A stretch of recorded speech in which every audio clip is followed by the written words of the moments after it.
Ooh, yeah. It's a good one right here. This is definitely a good one. I like this jam. The one before this, woo, man, definitely deserved an otters. Man.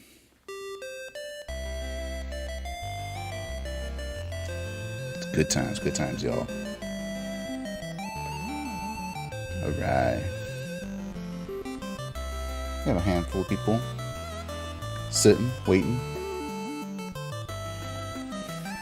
Let's go ahead and say hi to each other right now. We have a great show today. At least I hope we will. Usually never not. We always get some fun, interesting conversations going. I like talking in this little preamble. Got a little background music for myself. Can't really see who I am at the moment. How's it going? Hi.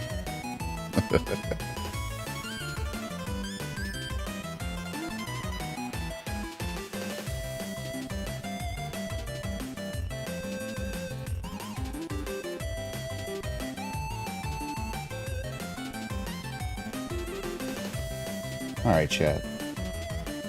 Let's say hi to each other right now.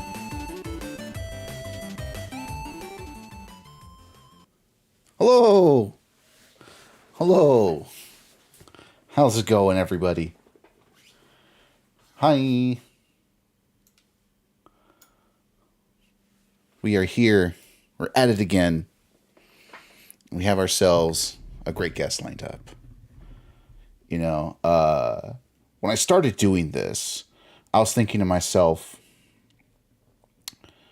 you know, who would want to talk to this random dude on the internet? Random guy who doesn't have any clout whatsoever, has a faceless Twitter presence. And you want to know something? I'm glad that we've had a handful of people come by and say, hey, I really like this. Because it gave me some form of credibility when we to talk to people. And it's never been more evident than reaching out to just random folks within the community, and they actually respond. You know, we had a great conversation last week with, or not last week, last time with the folks of Graham. Shout out to them. Always there supporting, always there helping spread the word. But then again, it's easy to do that when you only have like 100 people actually following you, and probably most of them are bots anyway. We have ourselves a cool guest in here today. And you know what? It's pretty cool. We have this next guest on. This guy is a commentator. He is from the East Coast. I had seen him over at Wave Dash. Did not no chance to interact with him, just mostly because I think he was playing Street Fighter 6 the entire time. He was too busy, doing those command grapplers. You know what I'm saying? He's been all throughout the East Coast. He's come over here. You've seen him, you know him. We're gonna have a conversation with our man Momo, one of the folks that has the greatest tie game here in Smash Brothers. Also, you might know him from his really awesome meme. I wish I was able to find it, of what was more powerful, some big doofus character or the unwavering power of Islam, after Angry Bird ended up winning Evo, and that went pretty cool as well. I thought it went rather dummy, and I thought it was hilarious. I wish I was able to find it. Unfortunately, I was not. I think we got a little bit of a preamble out of the way, and let's see if our guest is ready.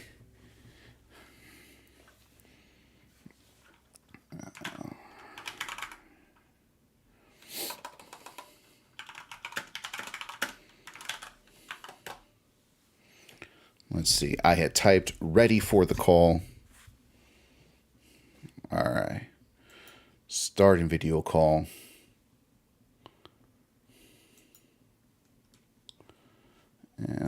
Let's see if everything works out. Yerp. Oh my God, he's there. Everybody, we have him ready. Let's change over so y'all can see our man over here, our main man Momo. Here we are, man. Oh my God, how's it going, brother? I am doing fantastic. Had a good day. Ramadan's over, so I'm actually awake now. I had some water. I I'm know. good. I'm chilling. How about you? I'm doing great. I'm doing great. You know, I think it's hilarious and tragic that we tried to do this. Was it last week? And you were dying, and then my electricity died.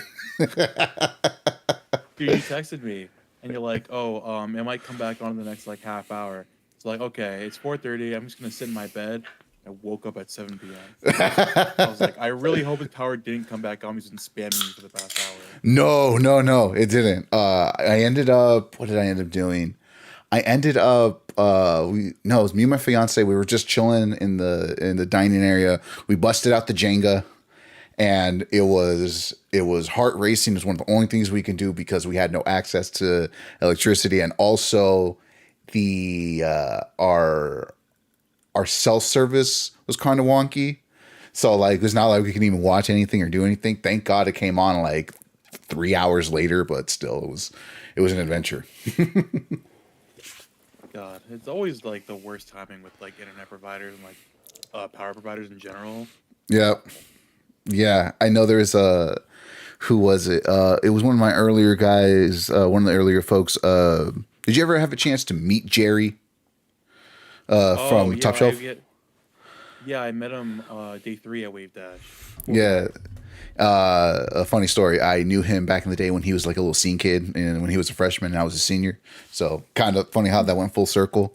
There we did a whole like conversation about it. So if you ever feel like going back to it, it's interesting to hear his story. But the same thing happened to him. His power and what had gone out because they were doing maintenance on the road. Oh my God.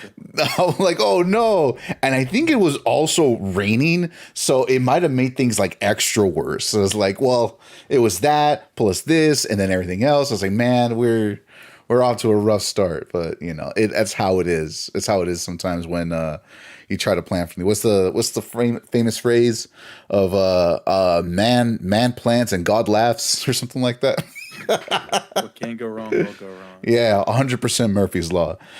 We've been on for a little bit. Hey, everybody, how's it going? I'm Straight As the Joke Who Plays. And like I've said before, this is our main man over here, Momo.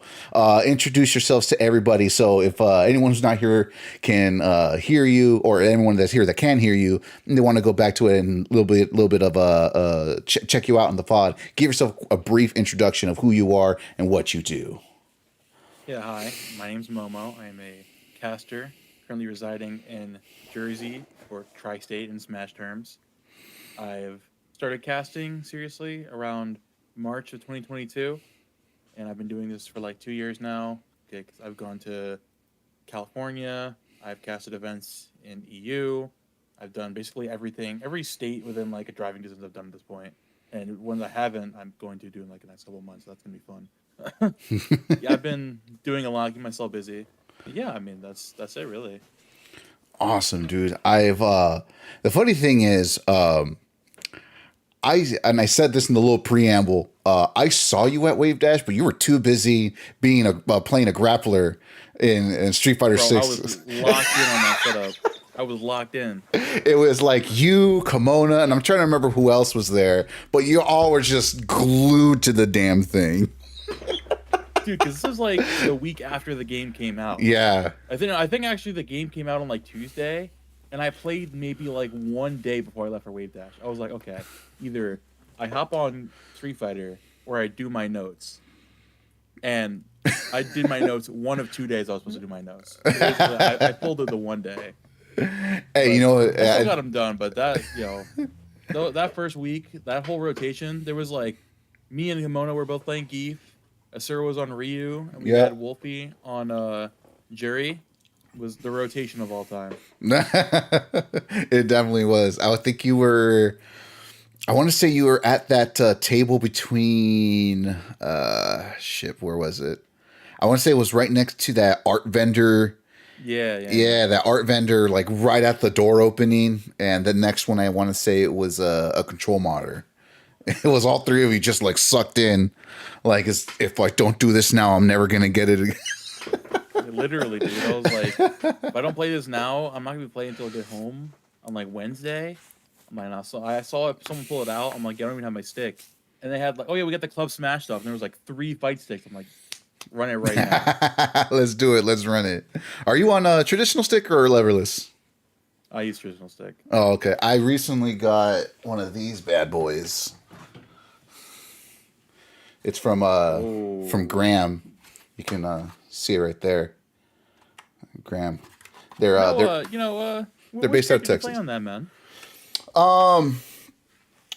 I started because I wanted to just learn in general.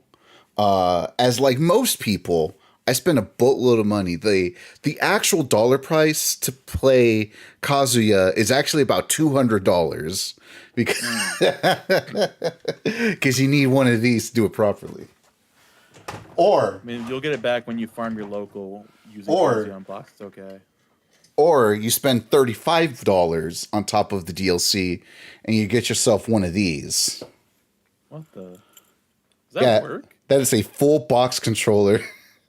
It's about the size of your Costco membership. That's sick. It actually functions? Yeah, it's a fully functional thing. They had a bounty where if you win a tournament set, like an actual tournament set, whether in Melee or Ultimate, using one of these, you get a full-size Graham controller. And someone cashed it out. I want you to guess what character that they played in order to do this challenge. It was an Ultimate, if it helps. Minecraft Steve. Oh God, no! That would have been impossible. They it was Incineroar. They played Incineroar. Oh my God. Yeah, I'm like, yo, the command grabs went dummy. They did a lot of heavy lifting in that thing.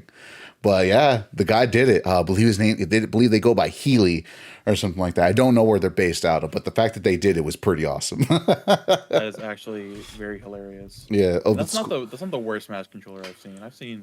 I've seen worse.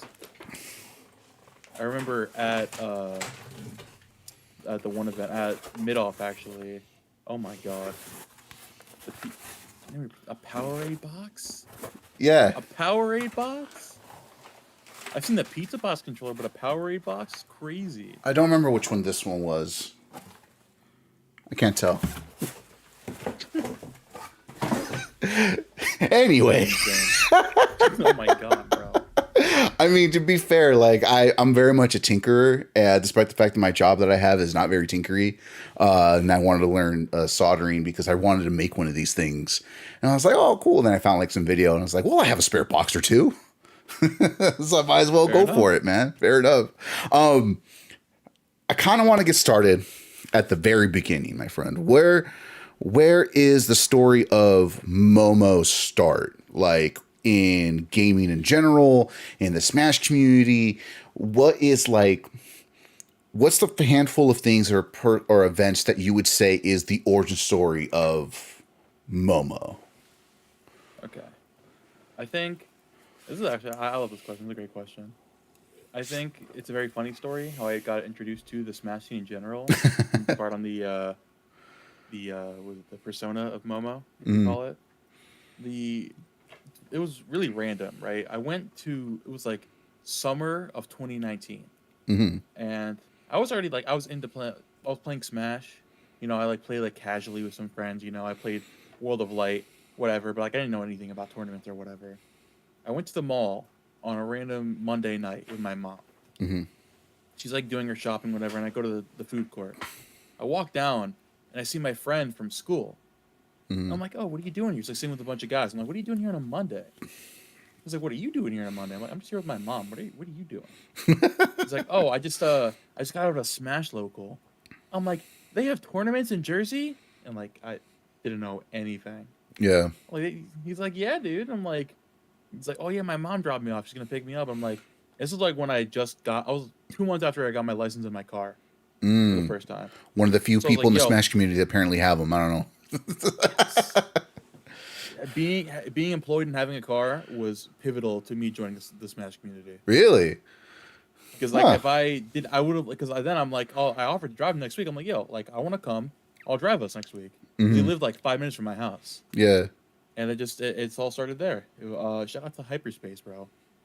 The goated local in a VR cafe store. Very funny beginnings, but yeah, it just went from there. Damn, that's crazy. So had you not just gone to the mall on one fateful Jersey afternoon, or yeah, Jersey night, you would have never. This would have never transpired. It all because of that buffalo chicken Charlie's cheesesteak, bro. It was a good cheesesteak too.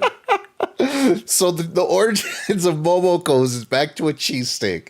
You want to know? You know what? You gotta. I think whenever your next like anniversary of entering the scene happens, you need to take a very great appreciation pose with that cheesesteak or something. Actually, I think that's like in 2 months is like 5 years. I might just pull up to that mall, grab a Yeah. cheesesteak, bro. Like, I think that might be perfect, actually. Get everyone you can. It's like the Momoversary with cheesesteaks. These Oh all come man, together. that's funny. So like, did you actually compete? Did you just hang around? Did you play friendlies? Like, what was that first tournament experience for you when you were at that local after that faithful cheesesteak? I pulled up the next week, and the funniest thing is that I won my first set. Really? And yeah, I was playing. I played DK.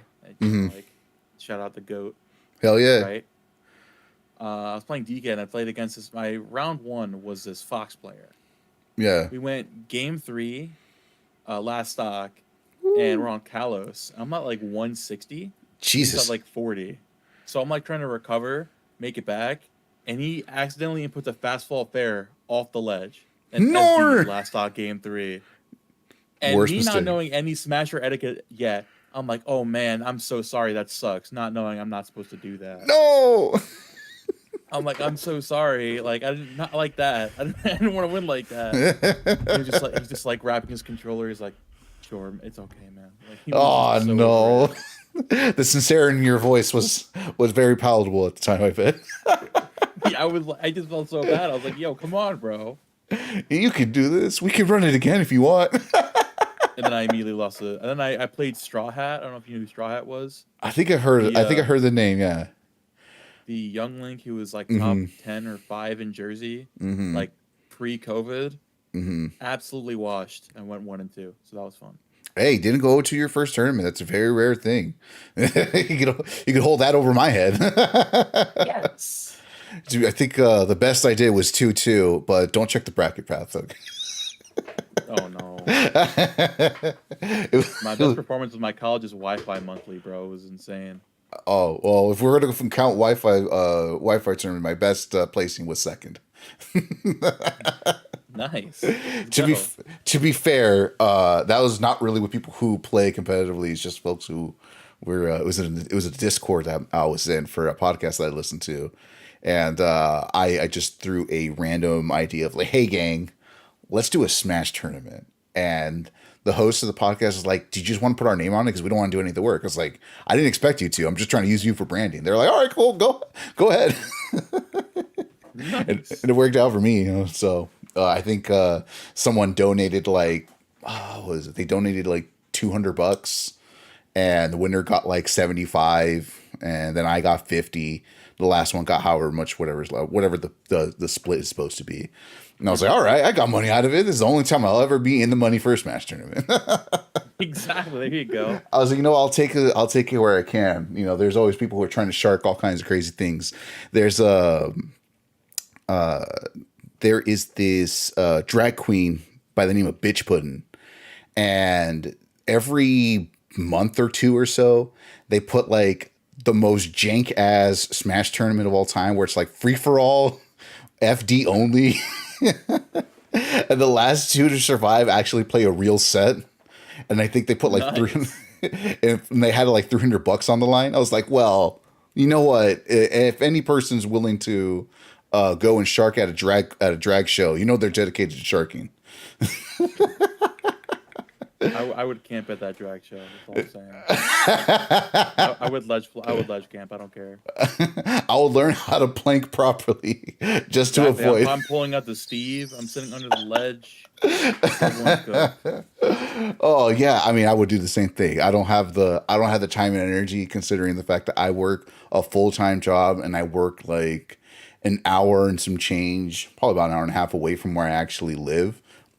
Forget that. I don't got that kind of time. Fair enough. I'll leave it all to you youngsters to do that.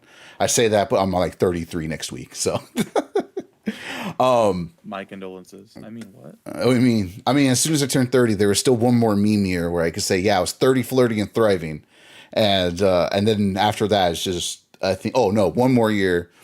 There was the year of Baskin Robbins, and that's it. There's no more funny numbers associated with this until I am ready to retire. Which, given today's capitalist society, that shit ain't gonna happen.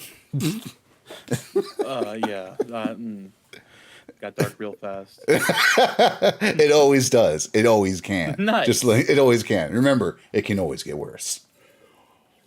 Fair enough. Never say it gets better because that's when it gets worse. So you went to your first local. You ended up going 1 and 2, which again, huge accomplishment. One thing I do want to ask though, like, how long were you like actively competing before the whole commentary thing actually happened? Like, where was like that first step to like, oh, I entered my first tournament and like I think I want to be a part of this. Was it really literally after that first tournament? Or did you kind of like it take a little bit to go back to like, well, maybe I do want to go back or not, or was like infectious right away? No, I was hooked immediately. Yeah. Like it was going with the boys, Mm-hmm. playing and like actual like legit sets and not just like on Mm-hmm. Wi-Fi, and then going to dinner afterwards. Like that post bracket dinner is what got me hooked immediately. What Like was it? post bracket dinner is genuinely the best part of like a tournament experience. Like just sitting with the boys after anything, whether it's a major, whether it's a local, Mm-hmm. chilling with the boys, whatever. And we went to one of my favorite restaurants, actually a halal spot, Wing It in Jersey. It's like 25 minutes from my house, and Yeah. it's like around the corner from the mall. I didn't realize how close it was, but I looked it up and like literally around the corner. Yeah. And I brought my boys there, and they like, oh my god. After that, I was like, yeah, I'm coming back next week. Like Monday night, it was like junior year of high school. Okay. Like Monday night, I could do it. You know, my classes weren't that bad that day. Yeah. So yeah, let's do it. I'm coming back every week. And I mean, from there, the thing with me is that like I was one of those people that like I really enjoyed competing and I wanted to get better, but I didn't really put the crazy time into enough time into leveling. Like I got slightly better, but kind of like plateaued at like 3-2 ish. Mm-hmm. You know, like COVID came around after like going to hyperspace for like a year and some change. And okay, the funniest thing actually of how I go from not knowing anything about the greater Smash scene, like I only knew about like hyperspace and like one other being what was it, Bento Box. Mm-hmm. This is also 24. It's like in South Jersey, they still run tournaments. Um, once COVID hits, we're like it's me and two other friends. We're trying to figure out because we're like fiending for tournament. We want to get out of the house, so we're high school kids in the house from COVID. We're fiending. Yeah. We got to get out the house. Yeah. We find out about Kingdom in like super North Jersey, like an hour and like 15 from us. Okay. But like they're opening up nicely. Like you know what? I'm making the drive. I don't care. I will go anywhere at this point. I need to get out of this house. And they're like, oh yeah, we're gonna make a COVID safety video come out this week, right? The locals on Tuesday. They Yeah. dropped the video on Sunday, and they're like, oh yeah, by the way, if you don't live within 10 miles of the venue, you can't come. Just like what? So we were so tight. And then my friend goes, "Oh I yeah, would. by the way, there's a local half an hour from us called Bears." I'm like, Oh. when did you plan on saying something?" So yeah, we end up pulling up the Bears, and that's where I started going for like. That's where I actually like got introduced to Philly PR, the Philly scene, some Mm. of the people there.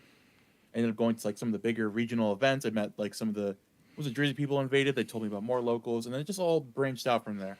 Certainly, certainly. I do know that that immediate area, or not that immediate area, that particular local Bears has been a very long running one, and like it has a really huge history. Like I think what was it, like last month or a month and a half ago, they just had Bears 400, if I'm not mistaken.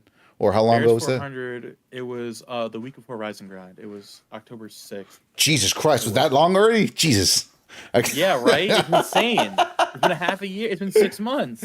Oh God. So yeah, they've been chugging along. So they've been going on for a very long time. Like Yeah, it's been over 9 years that the lab's been around. Jesus, that's pretty awesome. There's not too many locals to say that they've been doing it for 9 years straight. I think one of the closest ones that I know of that has been a very long standing one has been it's a Melee local at Verdugo. If you follow Melee and SoCal at any point in given time, you always see Fiction winning. He's always winning with his Falco, and I think there's only 3 times in the last like 2 years that he's lost. One was to Jmook, and I want to say the other time was to Kadoran, and another one against a local guy named Nut. Well, other than that, yeah, but he's been like the only winner at Verdugo for almost this entire time frame. But yeah, I think they're like at 300 now, I want to say. And they started a long time ago. I want to say they started in 2018-ish, give or take. Somewhere in that time frame. But then again, that's, there's always the lost year and a half or 2 years that we all experienced. Yeah. What's funny is like for me, and I bring this up a lot, but like for me, my introduction to the Smash scene comes in the form of my brother showing me the doc, Ultimate coming out, then about a couple of months later watching one of my first big tournaments, and then when me thinking, hey, you know what? Let me go out, talk to people, kind of doing something similar to what I'm talking to or what I'm doing right now. But let me actually just go out into the field and talk to people, because I realized I wasn't going to ever be that good of a player. Freaking, I got no time. I work a full-time job. I got a mortgage I'm now. glad you were realistic. I was like, all the delusions I had. Okay, I'm gonna make. There's a reason like the only TK is Chunky Kong right now, right? So Yeah. or what's that guy from Japan, Hikaru? Yeah, I think Noodle Bow. Shout out Noodle in South Jersey. My guy. Right? Like, there's a reason there's not too many of them. But I wanted to have these things because I wanted to talk to people. And I was like, well, let me find some locals. I found this site called SoCalSmash.net. Shout outs to them. So if you're ever in SoCal, go ahead and check that out and see what locals are near in the SoCal area.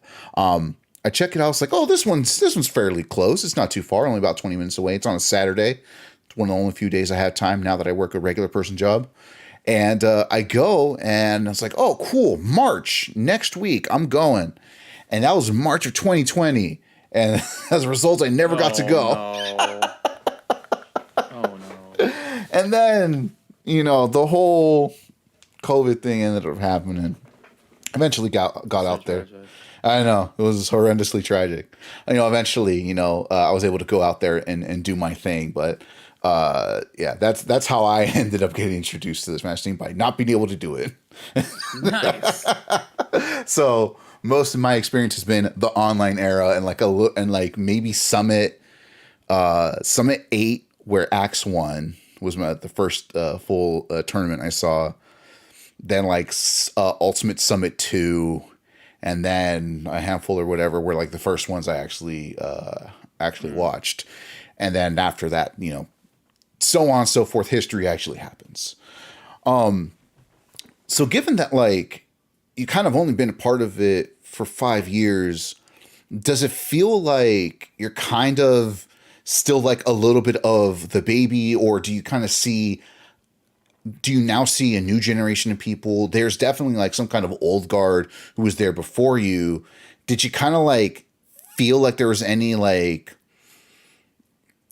definitive like generational gaps between when you started to the folks that were there before you, or was it kind of like a good mix of people just bringing everybody in? Like, what was that scene like, especially as a newcomer to you?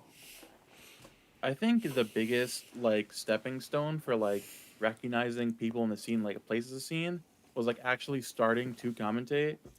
Because like I felt like I really like actually came into like my first. I feel like before, like I started commentating around September of 2021. It was like the first time someone's like, I like shit it out in bracket again. Like big surprise. Not really. Someone's like, "Yo, Momo, go hop on the commentary setup. It's free." I'm like, "Anyone can go up there? Like, ooh, like it's the commentary setup." Like, Yeah. yeah, just go ahead. And I get on there, and I'm like, "Yeah, this is mad fun." And then like, I do it for the next like couple months because I go like 1-2-0-2. Like Bears is a hard local. Yeah. He's a hard ass local. Yeah. No, I see And I see the names on there. It's a hard ass local. yeah, Bears is harder than some majors. Don't at me. But No, at him to agree. no, but yeah. So after doing that for a couple months, I the when I really cemented like, okay, I don't really want to compete anymore. I'm not about that. It's contrary I want to do was Collision 2022 when Mm.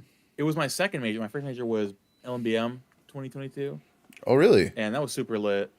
The whole like fiasco of like getting COVID tests for that was like insane. Yeah. Like the whole thing that Max had to deal with. Like bless Max for figuring that out and like dealing Shout with out all to the nonsense Max. from that. Shout out Shout to out to Max. But like that major experience was super. I wasn't gonna go to Collision, but like go to LMBM is like probably the most fun I've had in a weekend. So I'm like, yo, people are like, oh, Collision is like in a month, and I'm like, I'm pulling up. I'm registered. I'm dropping the $80. I'm going right now. Mm-hmm. And then I go 1-2 again from moves and Collision, and it's like, I'm kind of like I still enjoy the game, but like I don't know, like I'm thinking about how much I enjoy commentary, and what actually convinced me was I talked to like Lyric, like most of the weekend. Shout out to Lyric. Lyric, literally, the thing with her, she has been my mentor and my friend through and through for my entire commentary journey.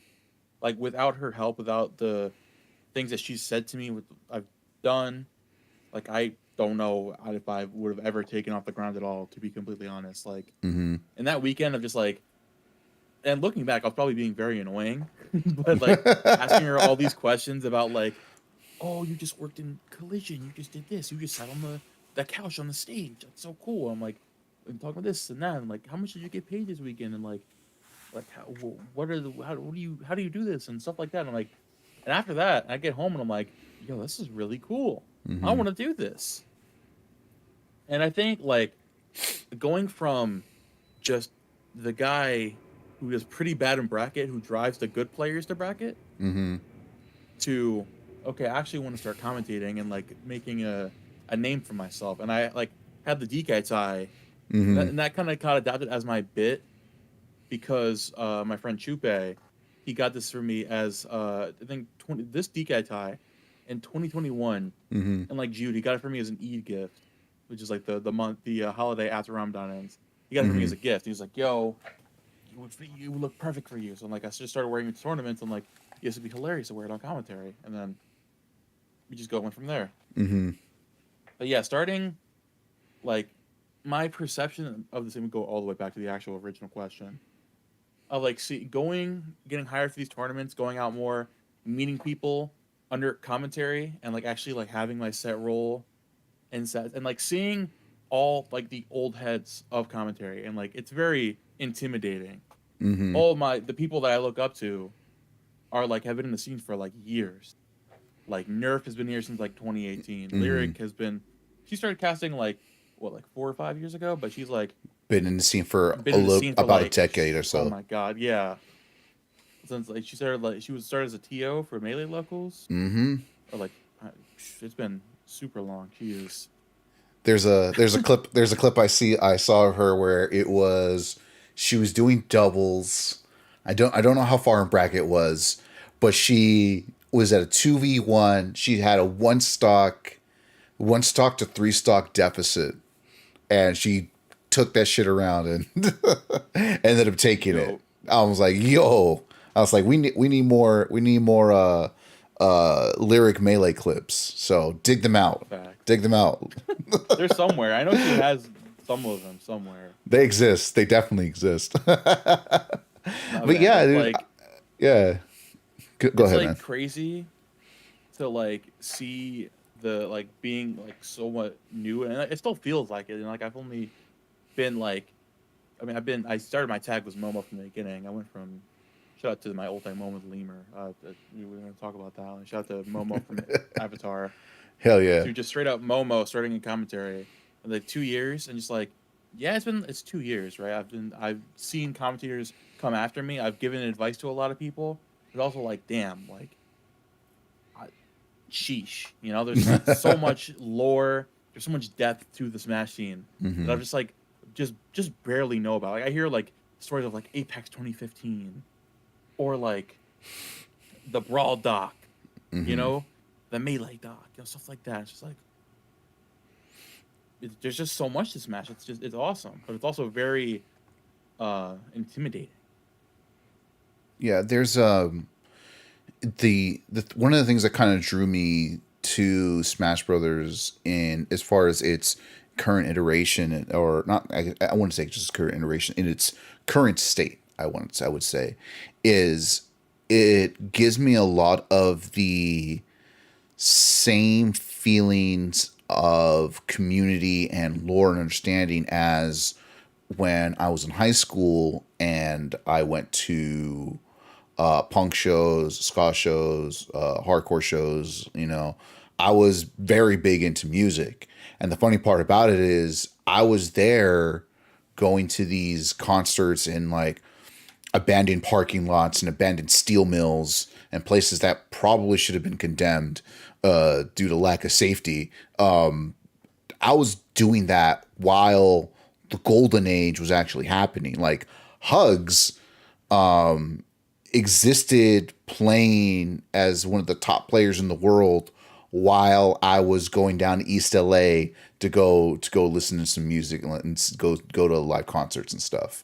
So like, I was existing in that weird time frame where, had I decided to pick up the GameCube controller all over again, I would have been amongst these same people. A lot of these old heads are literally the same age as me, right? Half of them are not that much younger or not that much older than me that had been there from the very beginning. Like, I think I'm the same age as Mango, or I might be a little bit older than him, right? So we potentially could have crossed paths. Like I said, Hugs, he's like 2 or 3 years older than me, so there was literally a Facebook dedicated to him saying that Hugs 818 Smash community, where it's like, well, Hugs is from the San Fernando Valley, and we like Hugs, so let's make a Facebook group dedicated to him, right? Nice. But like, that's all of the people that I could have interacted with, but I just happened to go to it at a separate a different path. And the reason I say, again, there's that kindred spirit is, when it comes to like local music, there is also that same idea of like, who are, the organizers, who are the people who have equipment, who are the people that know the people that are in these bands. And this was like early communications of people through like MySpace, if you remember MySpace as a thing. I'd be lying if I said I did. Like the earliest social media I know was Google Plus. Google Shout out Plus, to my yeah. Google Plus heads.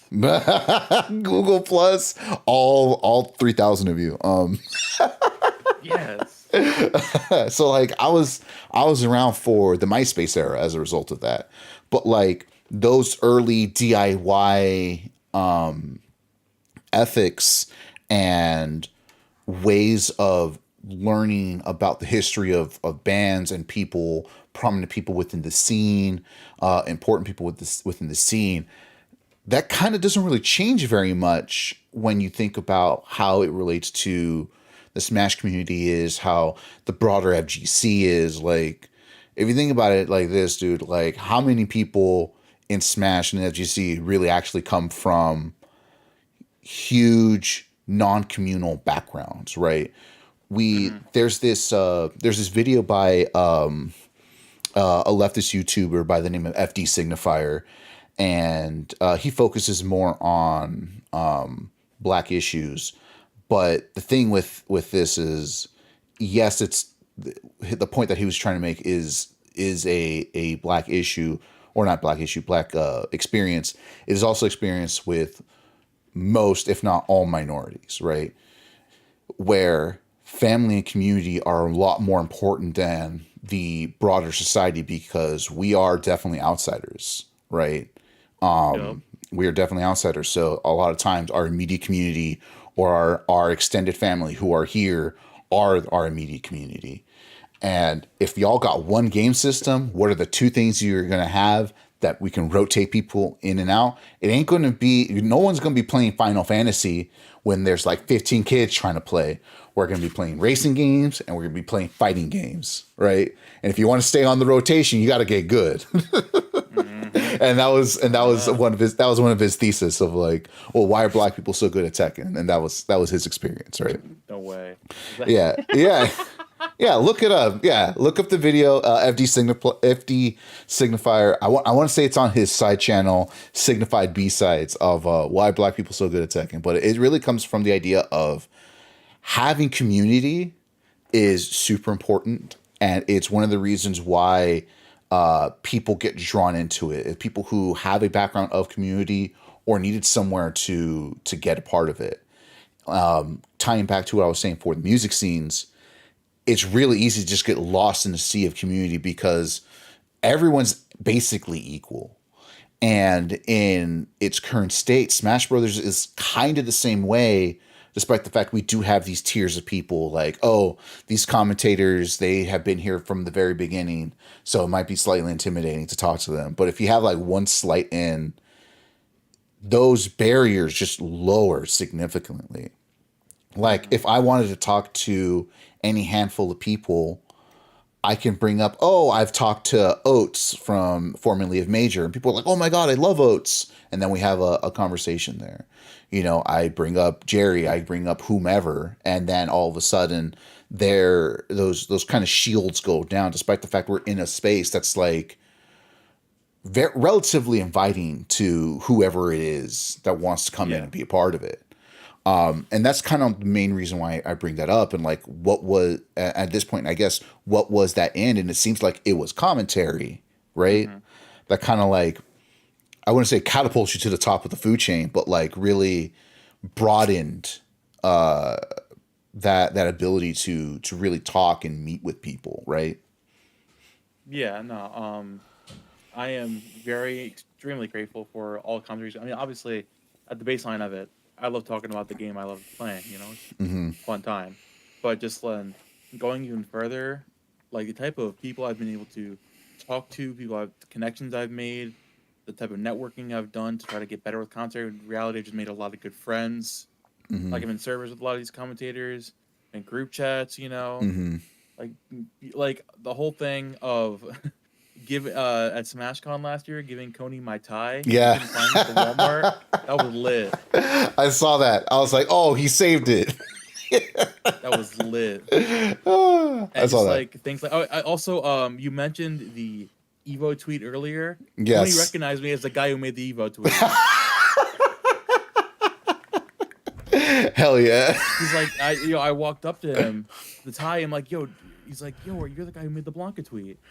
I'm like, yeah, that's me. Which is mad funny. Yeah. It's like the crazy how like just stuff like that, like tweets, just like kind of like the small thing like a tweet can make you Yeah. like people like recognize even if they don't follow you, right? Mm-hmm. Like the first time I interacted with HBox, I went to Coinbox RRL. I wasn't even supposed to commentate that day. I pulled up because like it's free to spectate. I wanted to go chill with the boys, Mm-hmm. maybe sing their way onto a commentary's volume. No. And so I'm like standing there, and HBox was by. He's like, "Yo, what's good, Momo?" Didn't even know this guy knew I existed. I'm like, "Yo, Yeah. what's up, man?" He's like, "Are you commentating today?" I'm like, "No, I'm not. Unfortunately." He's like, "Oh no, would have loved to have you on. I didn't do that. I didn't do the commentary, but like, yeah, it would have been cool." I'm like, yeah, I mean, yeah, dude, I'll be sick, but thanks, I appreciate it. Yeah. Kind of like walks away, and then later on in the night, we're sitting eating dinner. Mm-hmm. It's me, Scabbed, J Dog, Skiff, and Player Four. We're Mm-hmm. sitting in the little restaurant in the District E. Also, District E, that venue is super lit. That restaurant was banging, right? We're sitting there eating, and Hbox comes by.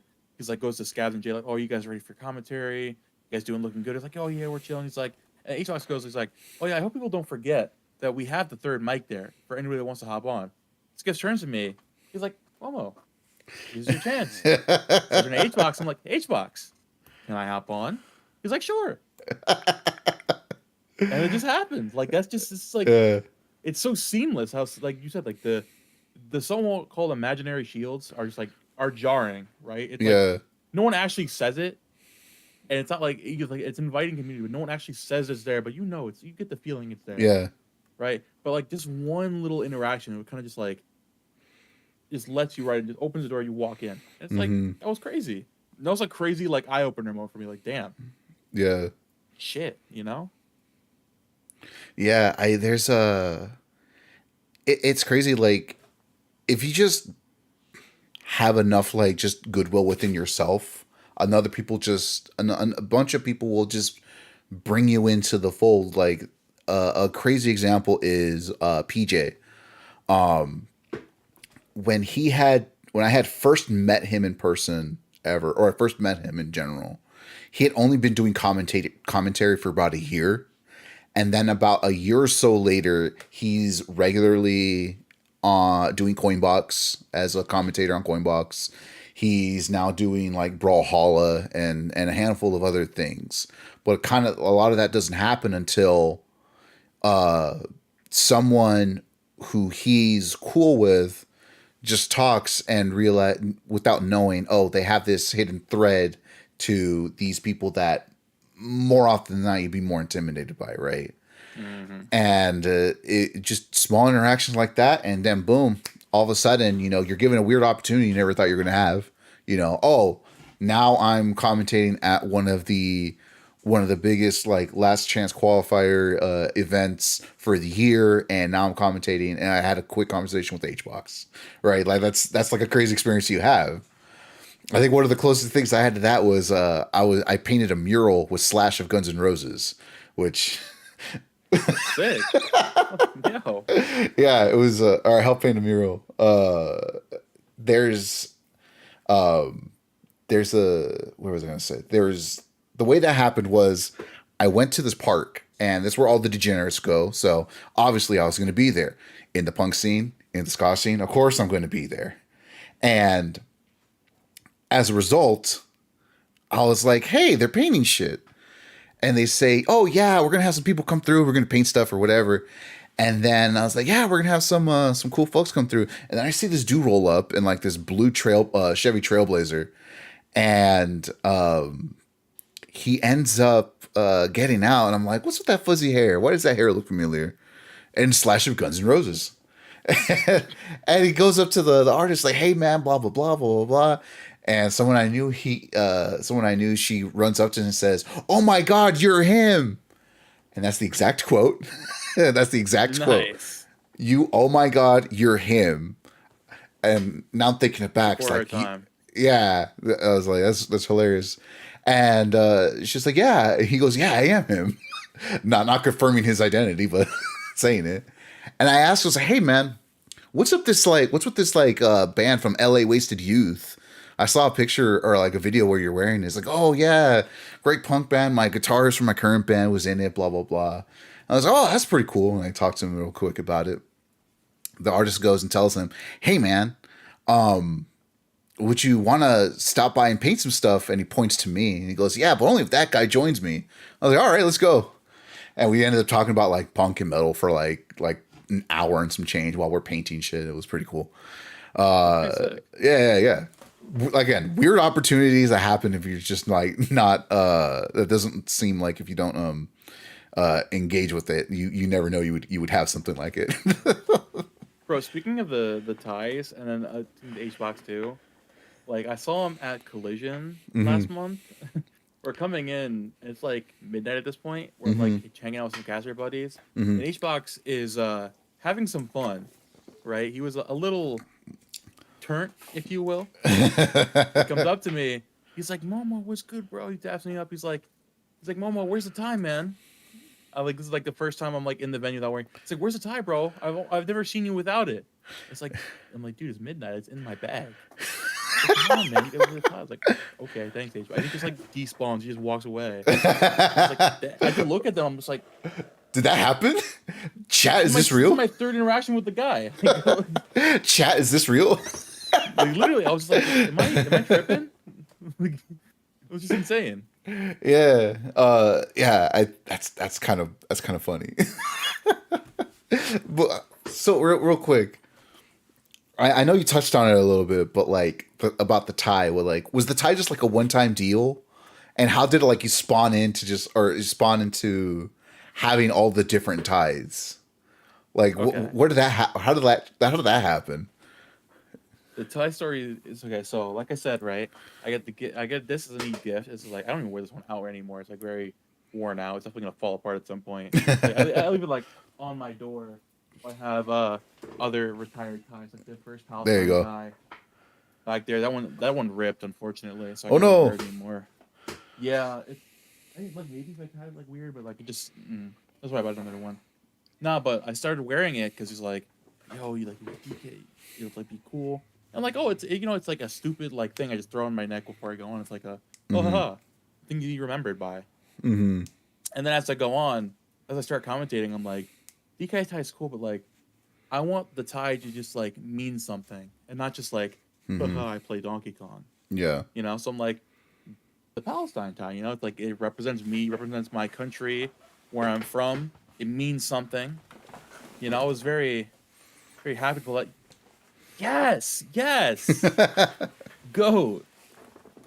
No, but Oh, real and quick. having that and like I want to say, if you needed to learn it in Spanish, it's de río al mar, Palestine se liberar. All right. Just yeah, all right. in case you need to say it in Spanish, or you hear someone say it in Spanish. In case I pull up to the SoCal melee scene, There you I go. got you, bro. You say de río al mar, and I think that's good enough. To get to it. All right.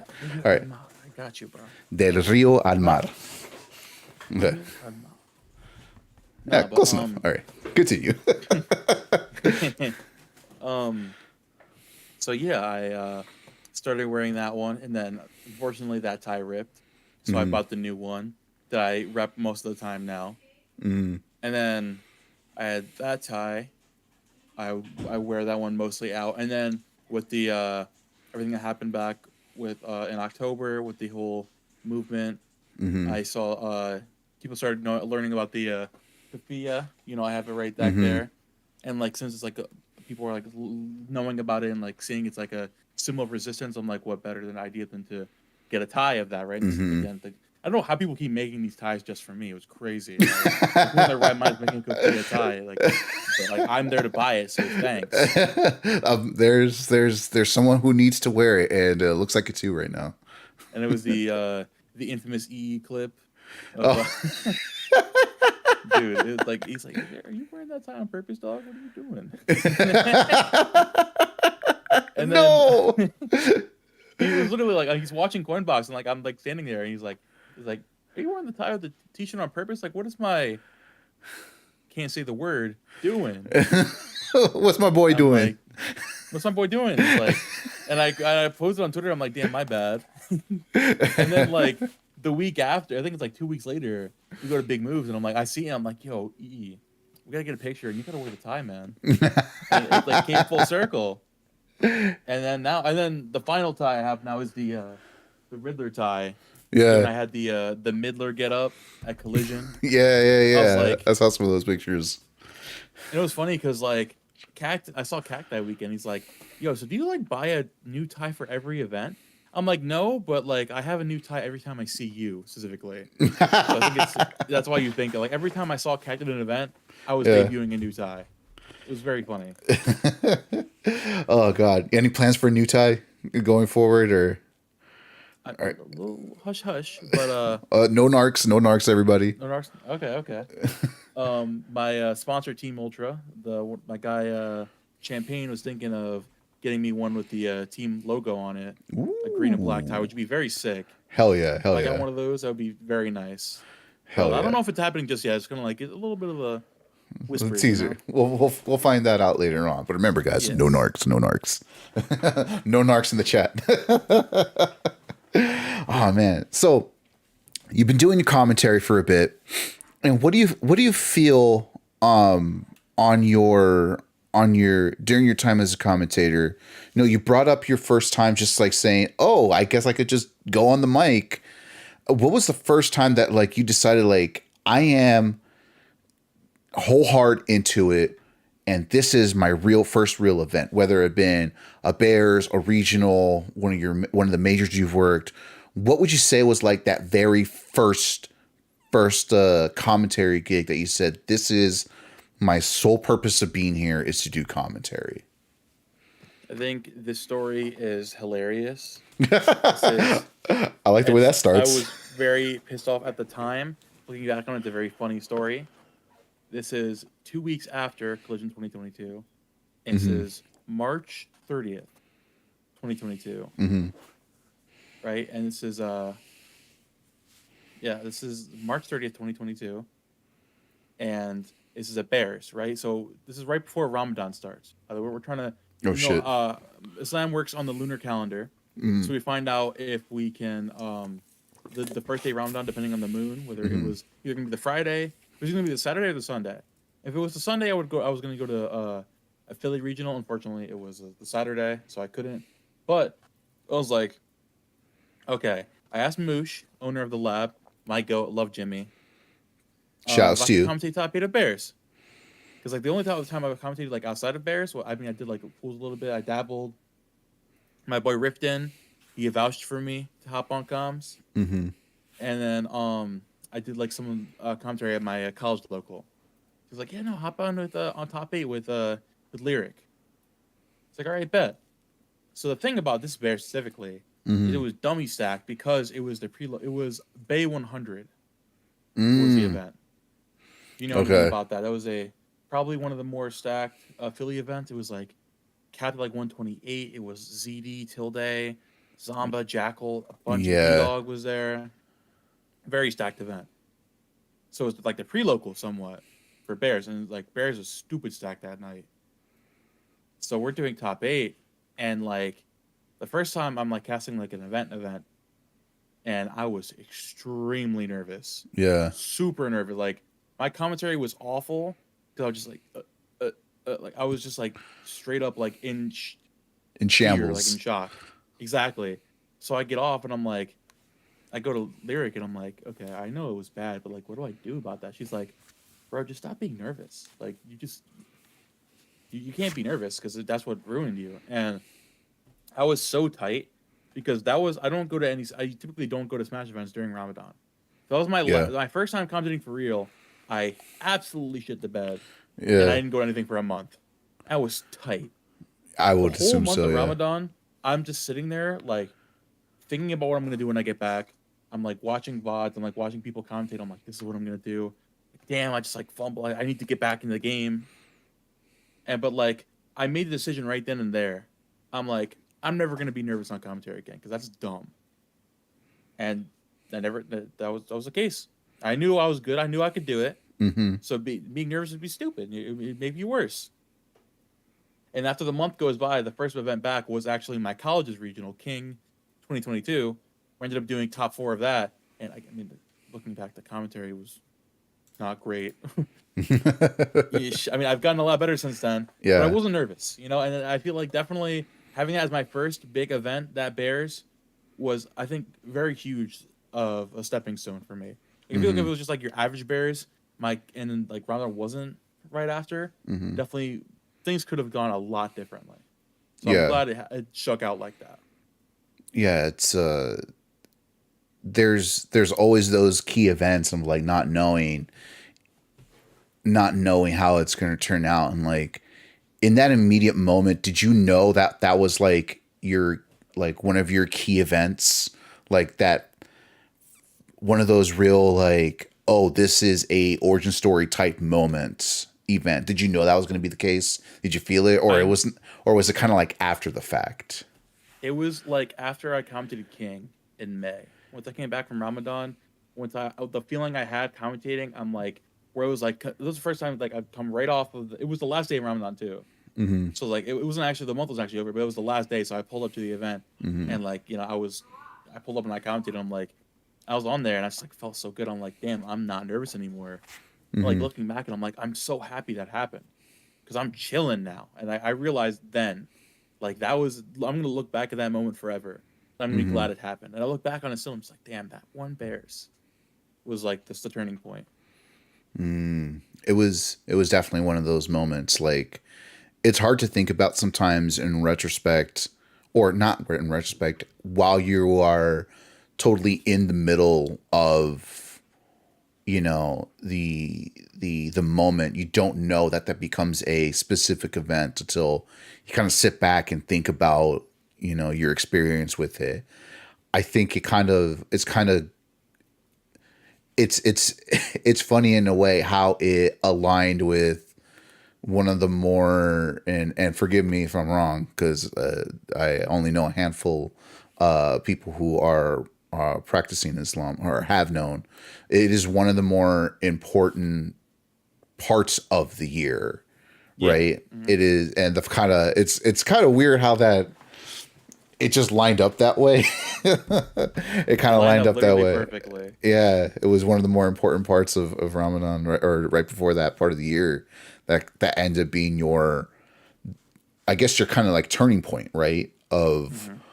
where your career as a caster eventually ended up going, right? It's Yeah. always funny to see those moments and go back and look at it. It's like, huh, it's kind of strange how all that linked up and synced up properly. So you had your experience with that. What was like your first major, like whether as a caster, as a competitor, either of those? I'm kind of more interested in, as a caster, what was that first experience like? But what was your first major like between either of those time frames of your time within the scene? So my first major in general was LMBM 2022. Mm-hmm. And it was a very interesting event given COVID numbers, the amount of DQs. Still very lit. I mean, Quid winning the event is like a core memory. Like the Mm-hmm. Quid games was sick. Being in New York with my boys, taking them to my one of my child pizza spots. Shout out to Mm-hmm. Rocco's. That meal was very. I still remember that. I have a picture of that. But just like hanging out and like meeting so many people from like and like being the Twitter minutes at the time, like going like seeing people like, oh, you're that guy, like you're at the time it wasn't the Blanca tweet, it was it was my old account, so it's gone now. Yeah. But it was a tweet. It was like it was like how skilled you are if you play each character, and it's like everyone in one tier. It's like everyone in this game, every character takes their own amount of skill, and you shouldn't hate on anybody for playing a certain character. Bowser. Bowser. I Hey, hated Bowser hold so on much. here. Hold on. Whoa, whoa. Calm Hold down, on bro. here. Wait a second. Okay, my Bowser hate has definitely calmed over the years, considering I don't have to fight him anymore. But that tweet got like 9,000 likes. So like people were like, "Yo, you're the Bowser tweet guy." So The that Bowser was tweet guy. That's hilarious. funny. You made the Bowser tweet. I'm like, yeah. But yeah, just like that experience of being around that many people and like Mm-hmm. playing in pools and going around New York was just so sick. And then like alternatively, coming to starting casting, Mm-hmm. like working. I first started like I said, I talked to Lyric over Collision 2022. I'm like, dude, I want to go work on stage so bad. That would be so cool. And getting my first experience with that was Wave Dash 2023. That was my first major, and Same. that event was I always hold a very close place in my heart. It's unfortunately not coming back this year. Mm-hmm. Unfortunately, I was a little bit upset about that, but it is what it Same. is. But Wave Dash 2023, like just the vibes, like being hired for that, being one of two East Coast guys is a very surreal feeling. And one of the other East Coast guys was a guy who worked the event last year. So it was really just like me being the only new East Coast person. I'm just like, no pressure, by the way. But just going out there. I also want to say one of two brown people that are not Hispanic there. Shout out to Asura, my boy. Shout out to Azura. My guy, I love that guy. Nah, but just being out there, like going out to California for the first time with my my friend Ali. You know, he doesn't really. The thing he comes to me to some majors. He just likes traveling with me. With him, like just like likes meeting new people. But just being out there, man, like taking in the environment and just saying, like, damn, like that was my face on that roster next to EE and Charles and Mona. Like that's me.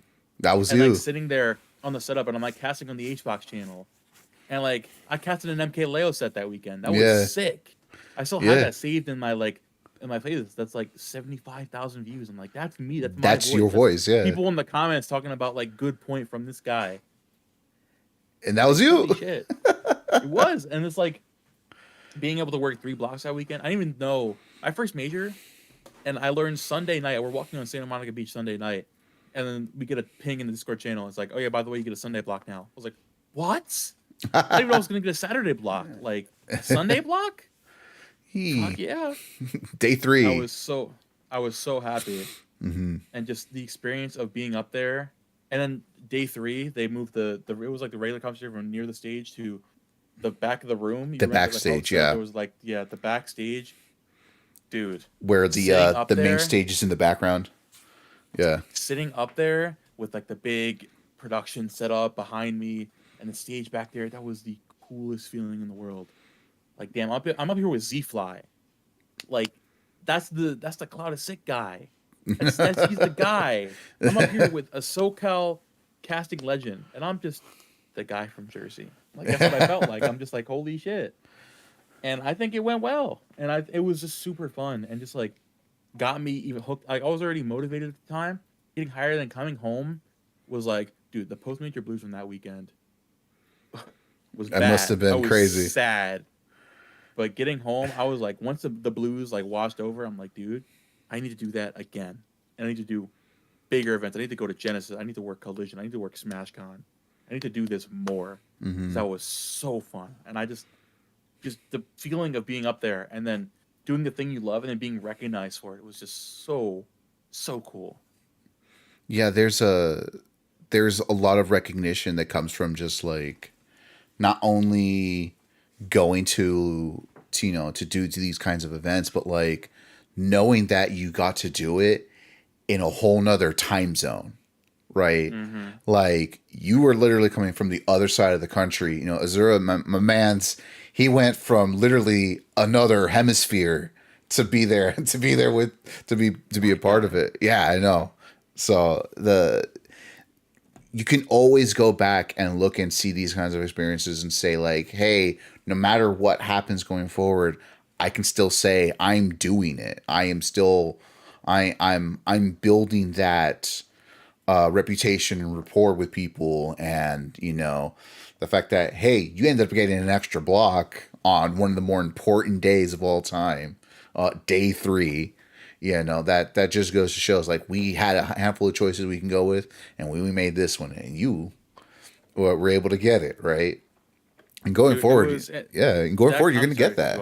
No, that's fine. Dude, it was that commentary email. Dude, I still have it saved.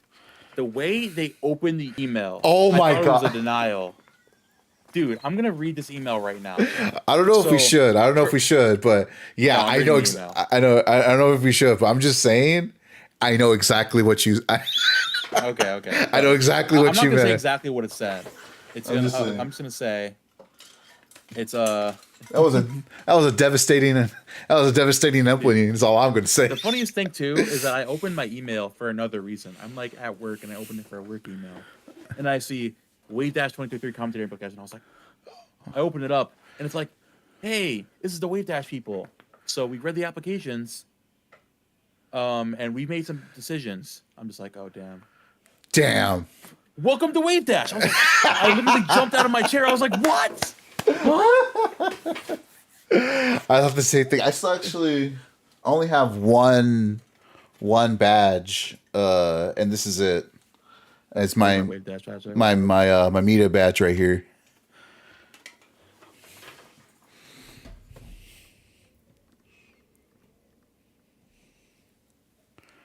Oh, he's getting it.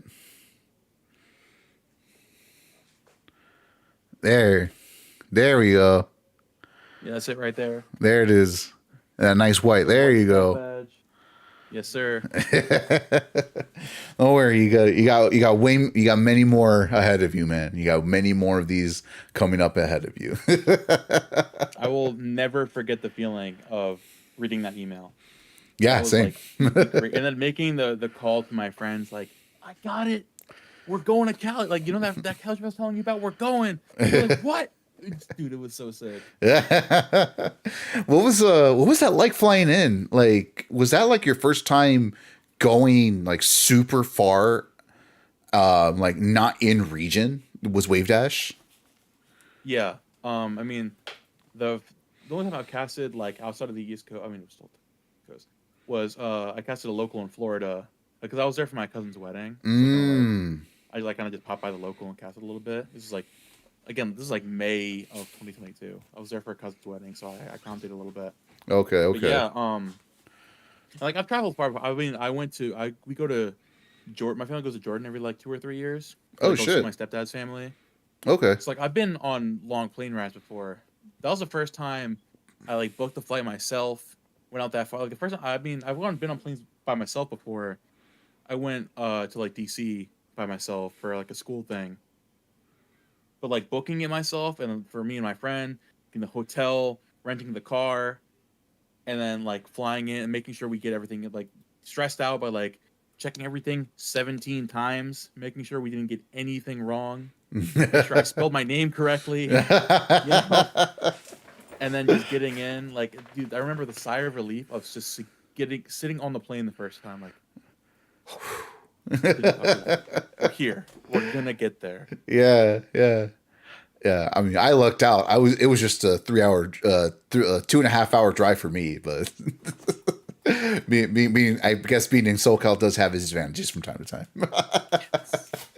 Man, dude, yeah, I imagine that it was a very surreal experience because, like what you said, like if you travel anywhere to go do anything, you kind of expect what you're doing, but this is a weird combination of personal life, work, weird hybrid that like is not necessarily something you deal with every day. Like when you said Mm-hmm. like right now you commentated a local in Florida, you just happen to be in the area, right? Yeah. You didn't explicitly say I'm going to Florida for a local. Right, right. Which, if you're going to Florida just for local, I don't know. I have all kinds of other questions for you, but let's not touch on God bless. I know about the grind era. that. The grind era with commentary is so real. Oh my Yeah, god, that was a grueling time. I yeah. honestly, if you flew to Florida for a local, you got it. You don't actually got it, but like, please don't actually do that. I'm No. kidding. So like, yeah, it's a weird kind of experience that like not too many people like have an understanding about. Like, did you expect that kind of or like what was that kind of feeling knowing that this is a weird version of, like I said, being between a work thing, a personal thing all at once? Like, have you had that kind of feeling before, or is this like the first time you've experienced something like that in general? No, that was definitely a special feeling. Like, I mean, like I said, I love going to majors and being at major events, but Hmm. just walking in there and then like seeing them set up the commentary scene, I'm like, I'm gonna sit there. Like seeing the schedule and it's like Sunday, like top 64 Momo, top 4 EE. Like I'm on the same schedule as this guy, Hmm. you know? It's just it was such an crazy feeling. And then walking out, like they're doing setup and then walking out. And then my boy Ollie's like, yo, let's go grab dinner. Let's go drive into LA. I'm like, we're in LA. Like, holy shit. We're in This is so SoCal. cool. We're gaming, bro. We have a car. We're just going around. We're doing our thing. Renting a car for that trip, like I've now rented, like I've flown out twice for majors now at this point. Renting a car was the best decision I ever made because having the freedom to get around and like splitting it with somebody was very fantastic. Yeah, forget that Uber nonsense, man. Nope. You don't want to pay them Never. SoCal, never, not them SoCal rates with how horrible our infrastructure is. Hell no. Did you ever have a Dude, chance? there was the Uber from the airport was like $200. Oh yeah, I was thinking, I was Hell like, no. okay, I was gonna say, did you happen to have a chance to need to do that? Because yeah, I have that sticker shock is crazy. The only time we had to actually get an Uber or a taxi was to get to the pickup location for the car, and it was like right from the gate. It was like 250 to get to. I'm like, hell no. Like, we're gonna do the 10-minute walk. We're gonna get to the taxi line. We're gonna take the taxi, like 8-minute drive to the car, and we're gonna do that because I'm not spending $200 to get to my car. It's ridiculous. Hell no, man. I ain't about that. Nah, forget that noise. Forget that noise.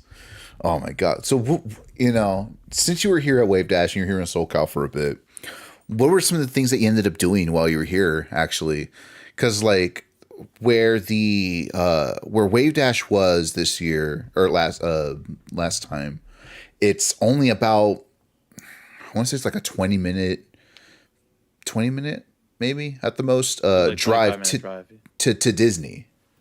It's like downtown Disney's like literally right there. Something like that, right? So, like, what were some of the things you did while you were here, outside of the scope of being at Wave Dash and almost exclusively playing Street Fighter? Listen, man. Doesn't matter what state it was, I was hopping on the game. If I was in Alaska, I was hopping on. I'll throw the sticks. No, but I mean, I'm fat. It's gonna sound fat as hell, but like we made a list of food we wanted to get. Like No, man, that's called experiences, brother. What are you talking about? No, but it was like a long list. I still got the list on my phone. It was like 30 restaurants. We didn't go all of them, obviously. Yeah, because our options open. But we went to a bunch of spots. I remember we got off the plane. We went to get brunch at this taco place, Homestay Tacos. I don't know if you've been there. Okay. Oh my! So we got the breakfast tacos from there, dude. Oh my god! I'm like, dude, we're home. We're not going back to Jersey. The craziest thing, new home. Remember, it was like not too long after the Canada wildfires. Yeah, like the air quality in the East Coast was kind of screwed. Yeah, for like a little bit. Landing in SoCal, and like the air quality was so much better. Ooh, that's bad. Dude, like I'm so serious. Like, that's so bad. I was like, dude, oh my god, I can breathe. You know it's bad when SoCal air quality's better. It was like great. Like, we got down and it was like there was like a blanket of like humid at times, like so like it was like clear, and I was like, dude, this is. And then going to eat breakfast, and like, dude, we are never leaving. We're not going anywhere. Just like going to all those places to eat, and it's like getting around. We went to Santa Monica Beach, which was also super lit. One thing I will say, if you do make the move out here, do not be fooled by the Al Pastor. I don't know if you've watched the streamer Frogan. She moved from Michigan to LA. She saw a taco spot and she thought it was shawarma. She's like, oh boy. And then she didn't realize it was Al Pastor, and Al Pastor is pork. And so I'm just telling you, don't get fooled. If you see the spigot spinning sideways, that's pork. All right, man. Just quick heads up. Just quick heads up on that one. Okay, thanks for letting me know. So if anyone's trying to fool you with Al Pastor, just know, man. You hold on there. We're not. Yeah, we don't play that. We're not trying to be haram over here. This is just little tips, life tips there and there. Thank you. I'll definitely keep that in mind. So yeah, man. So you had Wave Dash as like your big experience, and like what led you to like to build the confidence to say, I think I can start going for real majors consistently all the time. Oh, they do. They have chicken al pastor. Yeah, but they don't really have that very often. I'm looking at the chat right now. Chicken al pastor doesn't happen too often, too many places. Most of the time, it's the pork one. So like you've kind of like starting to build your build the steam going forward for your commentary and your plays. And like Wave Dash was like that first one that you got. Like at that point when you applied for Wave Dash, did you make the conscious effort to say, I think I'm ready to do it? Or, what was your confidence level going into applying for it? And where were you in your journey of commentary within the scene that kind of led you to like say, I think I can go for it? I think the biggest hurdle for me starting out was one. I mean, an obvious standpoint, applying to majors was getting my reel done the first time. I cannot watch my first reel now. Like, I have it saved in my phone for like Somewhere. memory sakes, but oh my god, like listening, it's already bad enough listening to yourself. Like, listening to your own voice makes yourself cringe. Yeah. But listening to that reel, golly, awful. I don't know how anyone looked at that. Actually, no one did look at that reel. Actually, did. It was the second reel that got me hired for Wave Dash. Yeah. But dude, I think the first time I like had the confidence. It wasn't really like I think that I'm gonna get hired now. It's more just like I have the confidence where like the worst I can say is no, and like I want to do this thing. So if I get denied, sure, it's okay. But like I want to put myself out there and I want to take the chance. So it was the event that really like did that for me was Safe Point 2, was a big regional. I think actually the biggest regional in PA ever actually. In Ultimate was 223 entrants in Ultimate. It was in Williamsport, PA, which is stupid deep. Mm-hmm. It was, as people said at the time, far from literally everybody but the organizer of the event. It was dumb deep. But it was a nice venue. It was a nice venue. Yeah. No hate. I'm just saying it was deep. And that was the first time I made a drive that long, and I was almost falling in and out of consciousness on the ride home. Oof. But I digress. Good thing I came with other people. Yeah. Nah, but just after, like, and the thing was that it was a big regional. It was on VGBC Main. My guy Bryce from Bears was running the stream. Shout out to Duke Bryce. He's hired me from the events at this point. He's producing for Wave Dash 2. My guy Bryce. And then, like, just seeing all the Philly homies there. It's like, and then getting recognized in that before getting picked, right? So he was like, I want to hire all the Philly casters. And then I was like the last person to get the Discord DM from him. He's like, yo, come to Save Point. I'm like, I'm on the team. Hooray. And then commentating that event was just like sitting up there instead of like a huge crowd. And I was like worried. Like I already said like I got over the whole nervousness thing, but I was like, is it gonna come back out when I get on the big screen? Like am I just like faking it right now? When I got up there and I'm like, no, I'm chilling. So like I know I could improve. I know my commentary could get better. But the point I'm at right now, I don't care if you say no. Like I want to do it more. Yeah, so I'm certainly throwing my hat in the ring.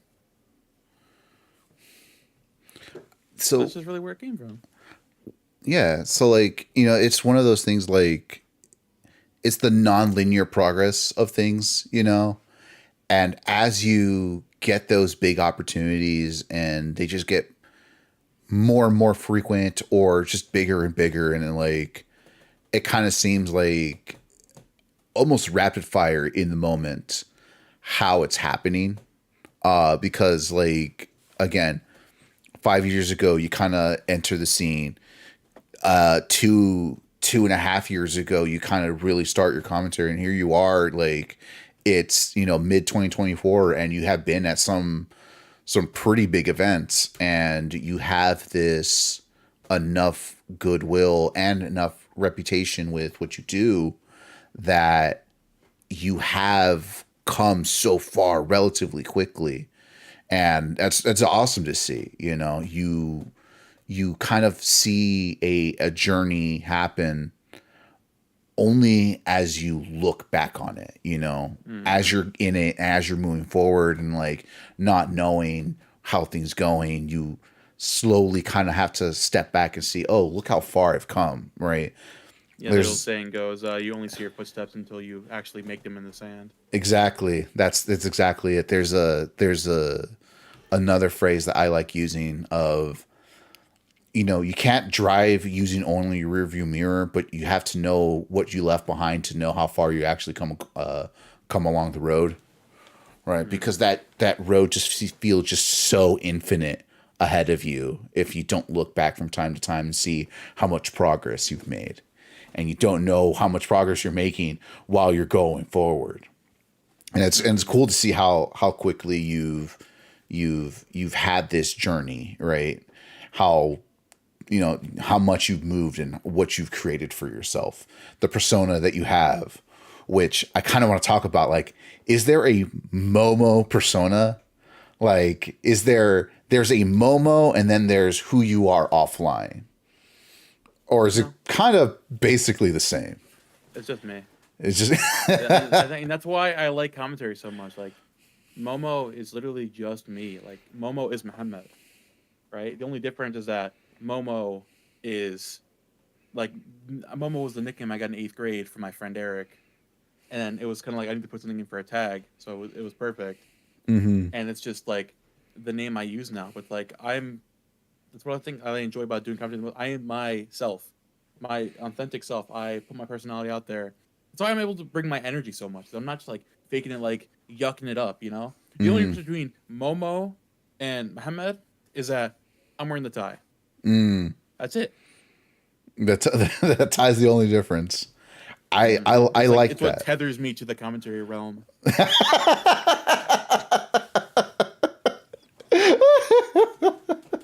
A true tether.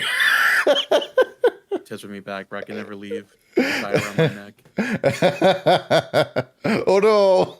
Just don't let it be your news, and you'll be fine, dude. I'll make sure not to do that. Thank you. Oh man, this is why I'm surprised I've never gotten written up by HR at work. I make jokes like this. Nice. Oh god. So one thing I do want to ask, man, like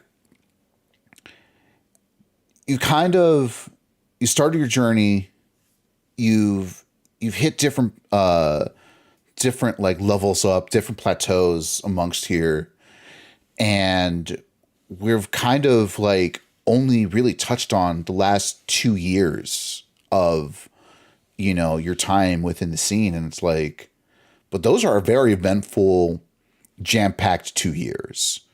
Oh yeah. Do you have any idea of like what's what do you have going forward? Because I'm pretty sure like you didn't really think about it as it was happening until you decided, well, I'm going to really do commentary. But other than that, like it's kind of been as it comes. Do you have any like future prospects on it, or do you kind of have the idea of like I'm going to grind for as much as I can for as much as I can, but I don't really have a plan? I mean, I have some long-term goals. I have some games I want to get into, Mm-hmm. like Rivals 2 and Multiverses when those come out. Mm, I am a big Multiverses fan. I casted the one event. mm-hmm. I had a lot of fun casting that game. When I cast it more, I've been following it very closely. Rivals 2, I didn't follow too closely until actually I in the collision I was like the backup caster for collision, and then Ubel hits me up. He's like, "Hey, how do you feel about Rivals 2?" I'm like, "I think it's cool." He's like, "You want to commentate it?" And I was like, "Game's not out. Hell yeah, brother. Let's do it." And I like did a deep dive into it, and I'm like, "This game is sick." Yeah. And commentating, I'm like, "Yeah, I want to do this more." So it's definitely shooting for more of those. And I have like my goals down the line of like commentate top eight of a major, commentate like Genesis, SmashCon, you Mm-hmm. know, like port priority, stuff like that. Mm-hmm. I mean, like, unfortunately, like Summit was on there, but Ah. rest in peace. That was one of my big ones starting. I was like, I want to be on the Summit couch, Yeah. Yeah. but it Yeah. is what it is. Yeah. Oof. Maybe watch the throne. Who knows? Watch the there's probably gonna be another one. The hope is. If they got applications like Just saying. or I threaten EE with the clip again. I mean what? Who said What? Huh? Who said that? Hey, what's the color of that mail? Oh my god. Oh man. Oh, that's cool, dude. I think as long as you keep going on the same kind of journey that you're going on right now, it's very I can say with the utmost confidence, it's not going to be that difficult for you to get there. It time wise, it's probably going to take just a little bit longer because now it's just commentary is very. It seems very competitive because there's like such a huge pool of like really good commentators, and the problem with the abundance of them is you can't hire all of them. And Mm-hmm. like there's a lot of really good quality folks out there. I think the thing is now you got to find some good combinations and figure out. I think you got to somehow you gotta figure out a marketing strategy for yourself. Let's say, okay, how can I be a pair of someone? I mean, we got down here in SoCal, we have the chocolate hour with Gucci San and Peking. All right. We got My them out girls. here. We have them. There's the classic Black Plague and Blast Zones, you know, considering two of them have the same two people in it. It's a whole separate story. But you gotta figure it out. You gotta find a crewmate. We gotta somehow rope Lyric into this and create yourself a team name. So if they hire you, they hire her, and vice versa. You gotta figure something out. I can't think of anything on top of my head, but if you do, put it out there, and I'm pretty sure that's I got gonna. you. I'm pretty sure that could help out. I don't know. I'm just speaking in marketing terms. No, I feel that. Yeah, no, that's the man. This is That taking me a long way. yeah, dude, it's crazy. The Like crazy thing, people, I haven't worn this to events in like over a year. People still asking like, bro, where's the DK tie? I'm like, dude, I freaking retired. It's in my room, dude. It's not hitting the streets again. it's not going to be able to. I think Exactly. It's time has come. I think you're gonna have to re up on it, and yeah, I think you're gonna have to re up on it and bust it out for some special occasions from time to time. You gotta find yourself a new one or something like that. I don't know. I'm not 100%. Maybe, bro. One thing I do want to ask about is you brought up Lyric, and I've had a conversation with her and her story a little bit, and one thing I do want to ask, like, since you brought her up being like your mentor for commentary, like, how did kind of that happen? Was it like, oh, we commentated for with each other for a bit, and we kind of just grew into this, or like, we kind of developed this friendship as we were doing this, or like whatever, like how did her being your mentor kind of come to fruition, and where does that come from, like what's that particular story? So it's actually like, okay, so I mentioned before, 2022, right? I talked to her the whole weekend, and she gave me some really good advice. She's like, "Oh, get to your locals, commentate remotely, you know," and then she's like, "Oh, we have our weekly series, No Dice, in Mm-hmm. Arizona. We have remote casting for it." She was on NPT at the time, Mm-hmm. and then she's like, "Okay." So then after the event and whatever, we're DMing, and I'm like, "Yo, Ramadan's coming up. I can't. I'll start in May. I can't do anything." She's like, "Okay," and then she's DMing me about it. She's like, add to the server. We're having conversations about it, and then we're talking about commentary, and then I do the first no dice block. I ask for advice on that, and I see her at Bears Week, so I start talk. Before I was like, again, there goes we go back to the invisible barrier. Right, Mm-hmm. I was kind of like intimidated to talk to her, not just because it's her, because like big commentary woman, like ooh, I know. I think that was when that was peak red hair era oh my god, Lyric, I yep. think. It literally it scared off it scared off potential commentary goers. No, I'm kidding. I'm kidding. She was totally kidding. Kidding. Kidding. We're not going to show her this clip, I Um, promise. thank you. Um, no. But then I started talking to her more in person. I asked her for like if any events coming up. We're talking about and then just it kind of just went from there. Like it's kind of like one of those things where it's like I remember the beginning of it. I remember some stuff after it, and then it kind of just like became the norm. Like we would just hang out at majors. Mm-hmm. Like we just talk about content. Like at we'd like hang out for most of the weekend like at like Apex or Mm-hmm. Big Moves 23. You know, it just became its own thing, and just like I owe her like literally so much. Whether it's from the advice, whether it's vouches, whether it's like vice vouches, like whether it's just like simple like tips or just simple like conversation or like just like again like connections of like seeing people at events. She's like, oh, Momo, you need to know this guy. This is Cact. You know, Mm. this is Josh from Panda,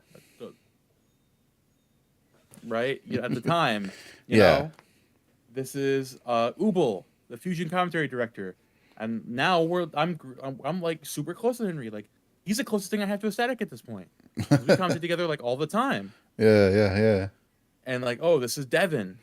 Runs HO3K, and this is RJ. He runs Collision, and then it's just like this is Gimmer. You know, like Yeah. these are the people you need to know. This is Sunfish. It's like these are people that you need to know. And you're like, obviously, I'm not naming every single person, but you know, it's just like all the things she's done for me. Like I said earlier, I have no idea where I would be now if I didn't have her help. Like I owe so much to her, and then she's gonna send me this later, and she's gonna gloat about it, but it's okay. It's okay. She got it. We'll let her have this one. Yep, it's okay. She's in Oh. Orlando right now. She can once she gets back from Pokemon, she's like, ha, stupid. Ah, It's we got okay. you. We got you. All right. I promise I will not go into chat and link this unless you want me No to. I don't problem. know. I'll probably send it to her, bro. She'll be on it for like a month. She sees me get it in person, be like, she'll be like, Hey, I have the link right here for what you said. I bet. I mean, I would too. I would too. Shit, I can't lie. See, there you go. That's friendship right there, man. Another thing I kind of wanted to touch on is, and I don't know how much you want to talk about it. And then if you don't want to talk about it too much, it's totally fine. I want to talk about your experiences as a person of faith within the community. And when people think about, oh, a person of faith within the community, because we are in the state and country that we're in, people most likely think, oh, of, some type of Christianity or whatever. But that's not what that's Certain community obviously, has, yeah. exactly. I kind of want to know what have been some of your experiences being a person of faith within the community, of essentially being part of an outgroup, unfortunately, within the space. Like, what have been some of your some of the positives, any negatives, if you're okay talking about it, and how some of this has influenced you within the space. I mean, I'm willing to talk about it. I think it's a good thing to ask. You know, it's starting out. It's definitely like when I was growing up, and you know, being like in school, being like obviously picked on because of my faith, because of my family, my name. You know, Mm-hmm. it was kind of like hard to deal with. But like coming into Smash, I had a mentality for most of my life of like, okay, I'm Palestinian. I've got a full beard at 17, at 18. My name's Mohammed. Like, I'm not hiding from anybody. Mm-hmm. Like, if I'm not gonna hiding my face is gonna do absolutely nothing. So I just wore my heart on my sleeve. You know, I wouldn't really. And the thing is, like, I'm always willing to talk to people who have questions about my faith, who's willing to ask, like, oh, when you do certain things. I'm not really scared to like show people like I have my prayer rug in the trunk of my car. Mm-hmm. You know, or people like ask me like, like, oh, if I'm fasting at events or whatever, stuff like that. I'm never really so and again, the funniest thing is that like the stories of like bad experiences are just like either people being offended on my behalf or like people like doing things like out of like shade. Like obviously like there comes the Palestinian conflict. You Mm-hmm. can't really like avoid that whatsoever. And then like the thing is that there are, especially in Philly, the Philly Smash scene, there are a lot of players of Jewish descent, right? A lot of Mm-hmm. people in the like very heathen, you know. Mm-hmm. And then I've had people come up to me and like straight up no filter, being like, "Hey, do you know this person's Jewish?" I'm like, "Yes, I would Oh hope I know my no. my friend's ethnic background." And they're like, "Are you not offended? Are you not worried about that?" I'm like, what kind of question is that?" Like, "Oh, because everything going on and this and that." And I'm like, you would think it would come up in conversation If it was how a people problem. feel about certain things, given that I'm literally 100% Palestinian. You would think it would come up in conversation at some point. Mm-hmm. I'm literally wearing the flag all the damn time. Yeah. Like it would, and like it's such a closed-minded sentiment that people have. People are like, "Oh, but how are you around these people? You're Muslim. Like, oh, you should feel this and you should do that." I'm just like, why are you trying to preach for me or like said certain things? Mm-hmm. It's just so silly. It's like the way that I go around is like the best the way that my mom told me from when I was younger. Like the best way that I can show people that our faith is good is just by being a decent person and like being accepting of people. Mm-hmm. Like there's nothing that ever tells us to like spew hatred towards outwards. Like like the literal definition of the Arabic word of Islam is peace. Mm-hmm. That's the definition of the word. So it's always being able to bring people into your faith. And there's just like there's people that I might look at all the time that would ask me at the beginning, and it's like always like worried like, oh, if you're willing. Like, no, I'm always happy to. Mm-hmm. I'm happy that you're taking a liking or you're taking consideration or you're genuinely curious Mm-hmm. about these things. It makes shows me that you care. You never have to ask these things, True. but you do. I really appreciate those people, and like the closed-minded people. I like I learned when I was young. I just think it's really funny how stupid some people are.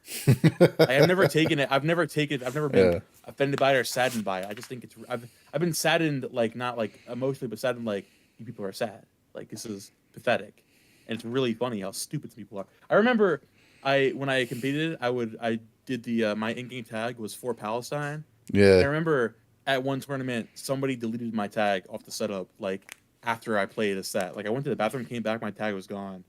I still don't know who did it. But like Ooh. I'm like, yo, somebody here. Ugh.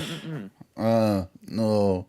Like I'm sure you've seen the story of Free Palestine. He had to change his tag to Anis because he was at a tournament and he was told explicitly like, hey, we're not going to be able to put you on stream or pay you out until you change your tag to something else. And as much as he struggled with it, I think that's part of the reason why he on everything he's still Free Palestine. But I think his just like general tag is still Anis, which like it kind of sucks. It has to come down to that, Do you how much of what you go through and experience, how much of that do you have to hold on to versus, hey man, I'm also here to do what I can to spread whatever awareness that I can, It's in a way it feels compromising in some instances, but it was not a compromise that was willing to be done, right? And it sucks that like that's the state of existence that we have to have with the lack of understanding, the lack of humanity, and the lack of acknowledgement. You know what I mean for people. Yeah. Um. No, it's actually I think the something I realized when I bought the Palestine tab. Like at first, it was just the symbolization of like my country of like showing whenever I go on. But then and I had the thought, of course, at some point of what if someone doesn't hire me because of this? And I'm like, wait a minute, this is perfect. I'm wearing it on my chest. So if someone sees that and says, I don't want that person on my broadcast, good. I don't Yeah, want to work for that person. exactly. That's the way I thought it. And then, like honestly, I haven't had a confrontation with someone at this point about it, thankfully. I haven't been. I mean, if I have been denied because of it, I don't know. No one's told me. It, can I say it's happened? I have no clue. Has it happened? Maybe. I don't know. There was also always the intrusive thoughts that certain tournament organizers were against it. So like, what would happen if I do it? Thankfully, that was not the case. Mm-hmm. Like anyone, I was like, there's anyone can have like be hiding a certain hatred towards people. Thankfully, Mm-hmm. I haven't encountered that, at least personally. Mm-hmm. Like maybe there's somebody who's like, I applied to a tournament and it's like, oh hell no, I Yeah. have no idea. But like that's the thing. It's like I'm literally it's me. I have in my Twitter bio your favorite Palestinian caster. Mm-hmm. I have the Palestine flag. I've always had it in my name. I put it first and foremost. Mm-hmm. I don't play that. If you have a problem with it, I'm not seeing you at your event. Slow bucks. Yeah. I mean, I'm super glad to hear that you haven't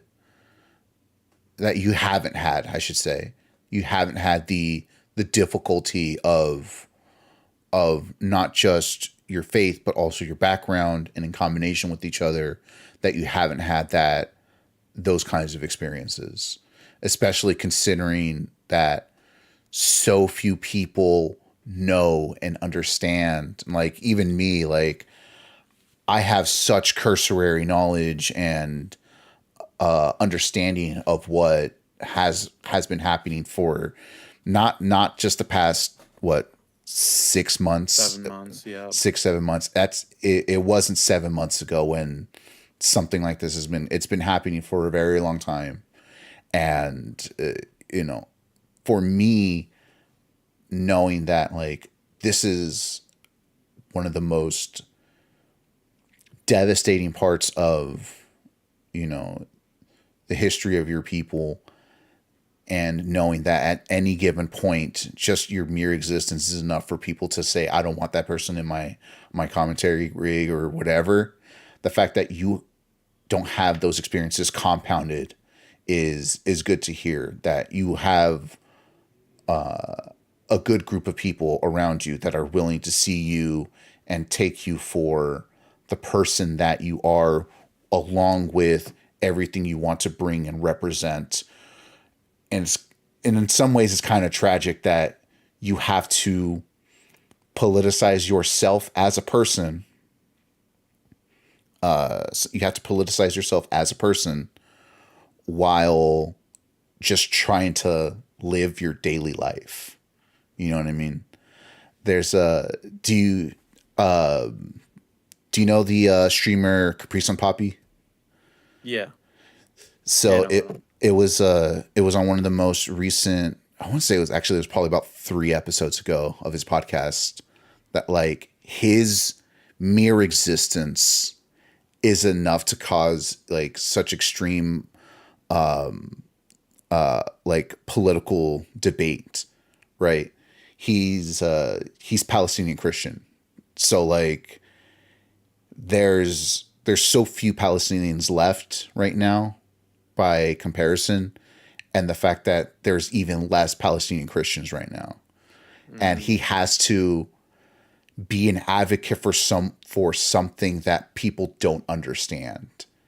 And he gets a lot of grief for it, obviously. It's really easy to just put in the blanket of post 9/11 over all of this, but it's so much worse for him, considering that people just don't understand because all they have is the negative experiences and propaganda, essentially, to of who he is and who he actually is, right? Mm-hmm. And yeah, it's I'm glad you don't have to, within our space, experience the politicization of your existence in such a negative way.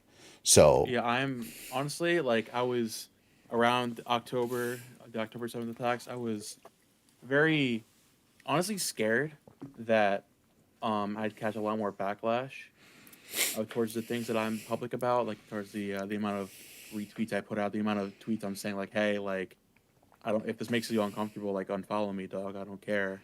If I mm-hmm, lose gigs, so what? Just spread it using my audience or something. but the amount of like support I got is actually like I was very emotional about it. Like there was like I knew the Smash community was inclusive, Mm-hmm. but like I did like this is a very like it's not a hard topic to figure out. Obviously, I mean I'm biased, obviously, but I Mm-hmm. feel like if you have a brain or on social media at all, it's pretty easy to take a side at this point.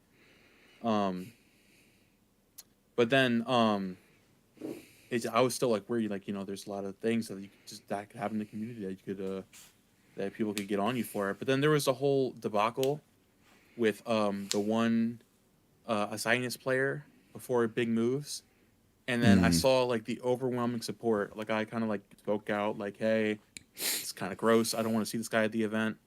And then I saw the TOs, and I saw everybody supporting, like New York Smash, like being like, "Yo, don't come to a local with that dog. Mm-hmm. Don't act like that." It's just like it just really made me feel like this is my space. Like Mm-hmm. these people are so willing to be supportive of people in such a bad time, and I mean it makes sense on paper, right? Like there's a lot of people in the Smash community that are like LGBTQ plus that are dealing with certain that are part of these minority groups.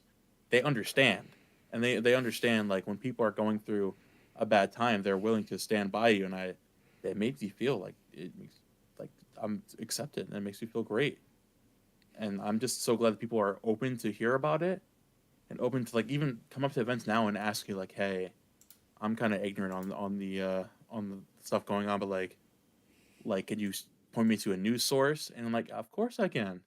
And it just it's really mature to just to say that instead of just hitting the mute button on Twitter, you know. Yeah. And just like again, it's like, and then there are like you mentioned the Palestinian Christians. I know my friend Pharaoh. He's Egyptian, but Mm-hmm. he's Coptic, right? And there's like always the assumption like, oh, you're both Muslim. I mean, I assumed he was Muslim when I first met him. Like, Mm-hmm. oh, Habibi, what's good? Assalamu alaikum. He's like, no, I'm Christian. I was like, oh, my fault. Might be. But that's still my son. I love that Yeah. guy. It's just, and I understand. There's just like, there's so much stupidity that surrounds post 9/11 racism Mm-hmm. and just brown man bad. He says Allah Akbar. Yeah. You know, it's just like, and then and then like you said, the smaller populations of Palestinians in the Middle East and specifically in Palestine. Like I knew some Christians that lived down the street from us in Mm-hmm. Jordan and down the street from my dad's house. Mm-hmm. And it's just like it's really tough to see. Like I mean, honestly, when I was a little kid, when we first went to Jordan, like when I was like 15, I saw them and I'm like, are Christians allowed to live here? Like just a stupid question, you know? It's like Because you don't know, you know. right? It's like because like there's mosques like in walking distance, like you hear the call to prayer like from down the street, and Yeah. like it kind of doesn't really like enter your mind. But then you grow up and you're like, duh, it's the Yeah. second most or most popular religion on the earth, of course, duh, Mm-hmm. So it's really tough to see like no matter the religion, no matter your background, like if you associate with anything like this at all, like you're gonna catch backlash. You're gonna catch people giving you the side eye of Mm-hmm. you're bringing politics into it, bro. Like my existence, my the existence, the lives of people of 30,000 over 30,000 people are not politics, bro. They're real life human beings. Mm-hmm. It's a real tragedy, and I'm not gonna let people like I'm not gonna be ashamed to speak about it. Like obviously there's like I notice follower numbers going down. I Mm-hmm. notice people interacting with me less. I notice. I'm not stupid. Mm-hmm. And but I'm not ashamed of it. I don't care. Like, if it was for any other movement, whatever, I'd support them as much as I could. Fortunate, but this is how it is. I don't. If you're not willing to stand by somebody in a time like this, then bye. Yeah. I don't want you around. That's really just how it is. Yeah, man. Um, Momo, I want to thank you for your time. I want to thank you for being here. I'm thankful for you talking about your experiences, what you've, your story. I'm glad you took the time. I'm glad you answered my DM. I'm glad you answered my DM. Uh, I'm really glad that we had a chance to sit down and talk. We've been going at it for a little bit, and I think I want to end our the main part of this with that note, man. So in case you need to know, uh, this is probably one of the more difficult end portions I want to talk about, because of the mere existence of Palestinians in the world. I don't even want. I guess the world, because it's very, very difficult to talk about if you're in the know, if you're not in the know.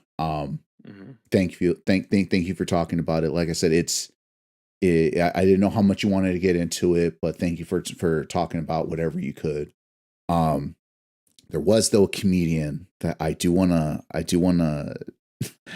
bring up, Ramsey Badawi at Ramsbad. He had a great bit, and I feel like right now is a great time to bring this up, where it comes with the concept of allyhood, right? You have all these people within the Smash community willing to be by your side, willing to have the watermelons and the Palestinian flags, in support of not just you, but Palestinians in general. Um, the Keep that in mind as I tell this bit. I'll probably shoot it to you later because it's much more eloquent and much more funny coming from him.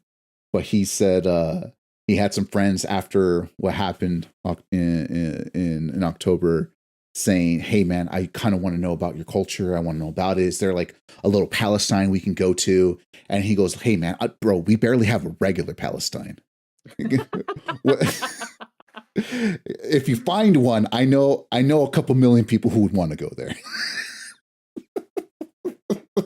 Oh my god. No way, bro. I mean, he's not wrong. Oh my god. So shout out to Ramsey Badawi, aka Ramsbad. He was I've known him, or I followed his some of his comedy career for a while now. He has a great bit called "Now Is Not the Time," where he just loves being involved in schemes. He's a very schemy type of person. I was like, all right, I like this. He tricked a person into selling him their undergarments after a crazy tragedy happened in Europe because he thought it'd be funny. He was banned off of Venmo as a result, but he got back on. Don't worry about it. He's a great comedian. This is a crazy introduction to the guy. Yeah, I mean, I could tell you, but no. Should I say? I know. I'll say it. He had a scheme where he created a fake podcast and a fake website, and he was trying to see how close he can get to have someone sell their organs without actually doing it. And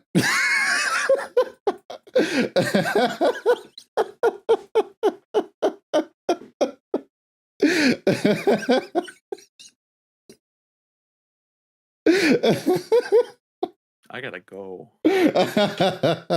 Ramsey Badawi. But if you want to look up that particular story, that particular scheme, go on to this podcast called The Mean Boys. He has regular appearances on there, and they have a set of thing called "Now Is Not the Time" with Ramsey Badawi. He has some great bits on there. If you're willing to be offended, it is hilarious. I'm always ready to be offended. I'm a caster, bro. I'm offended for a living. So yeah, I'm gonna leave that with you. I'll probably send you the link to some of his stuff because it's fucking hilarious. So I think right now is a great time to close this out.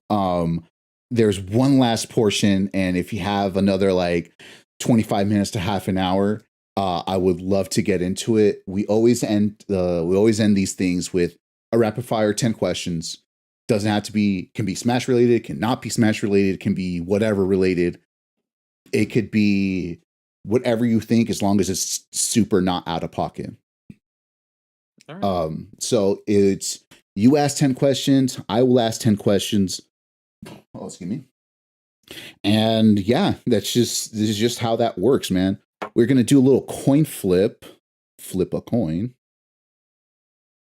And you tell me right now, heads heads or tails, and then you can decide whether or not you want to go first or second. How's that sound, man? Yeah, I'm game. All right. So heads or tails? I'll do tails, I guess.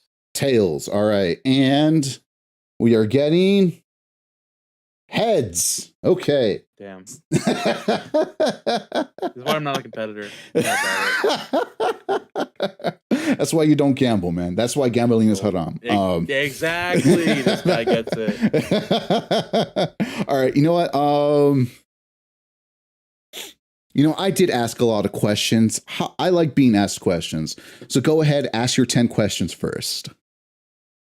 All right. All right, first of all, considering you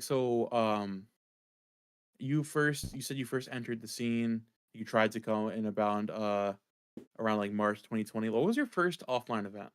My first offline event was actually it was held by Dreamcatcher Gaming. So shouts out to Dreamcatcher Gaming and Emu from Dreamcatcher. They had a series that qualified for the first Smash World Tour called Brinstar Depths. They ended up not being able to continue using the same venue, so they moved to a different venue somewhere in the valley, and they actually flew out Icy Mist for that. Ooh. So yeah, they ended up flying them out, and that was my first in-person event. Was Brinstar Depths 2, where they happened to fly out Icy Mist. Side story: they also flew out Jackal. They flew out Jackal for the next iteration of their series called Venom, and they housed Ouch and Apollo Kage when they had this tournament in Ventura, I want to say, where they were guests for the tournament. But yeah, but my first one was Brinstar Depths 2. Nice, that's cool. So, did you what was everyone has their pipeline of like community roles of like player to this or commentator to this or this to that. What was your pipeline like? Where'd you start and where have you like ended up at this point? So my pipeline within the community was kind of like what I told you. I knew I wasn't going to be very good, but I liked the idea of commentary. But like, I didn't know if I really wanted to be on the mic immediately. And I'm like thinking to myself, I've always wanted to have some type of like YouTube channel or something.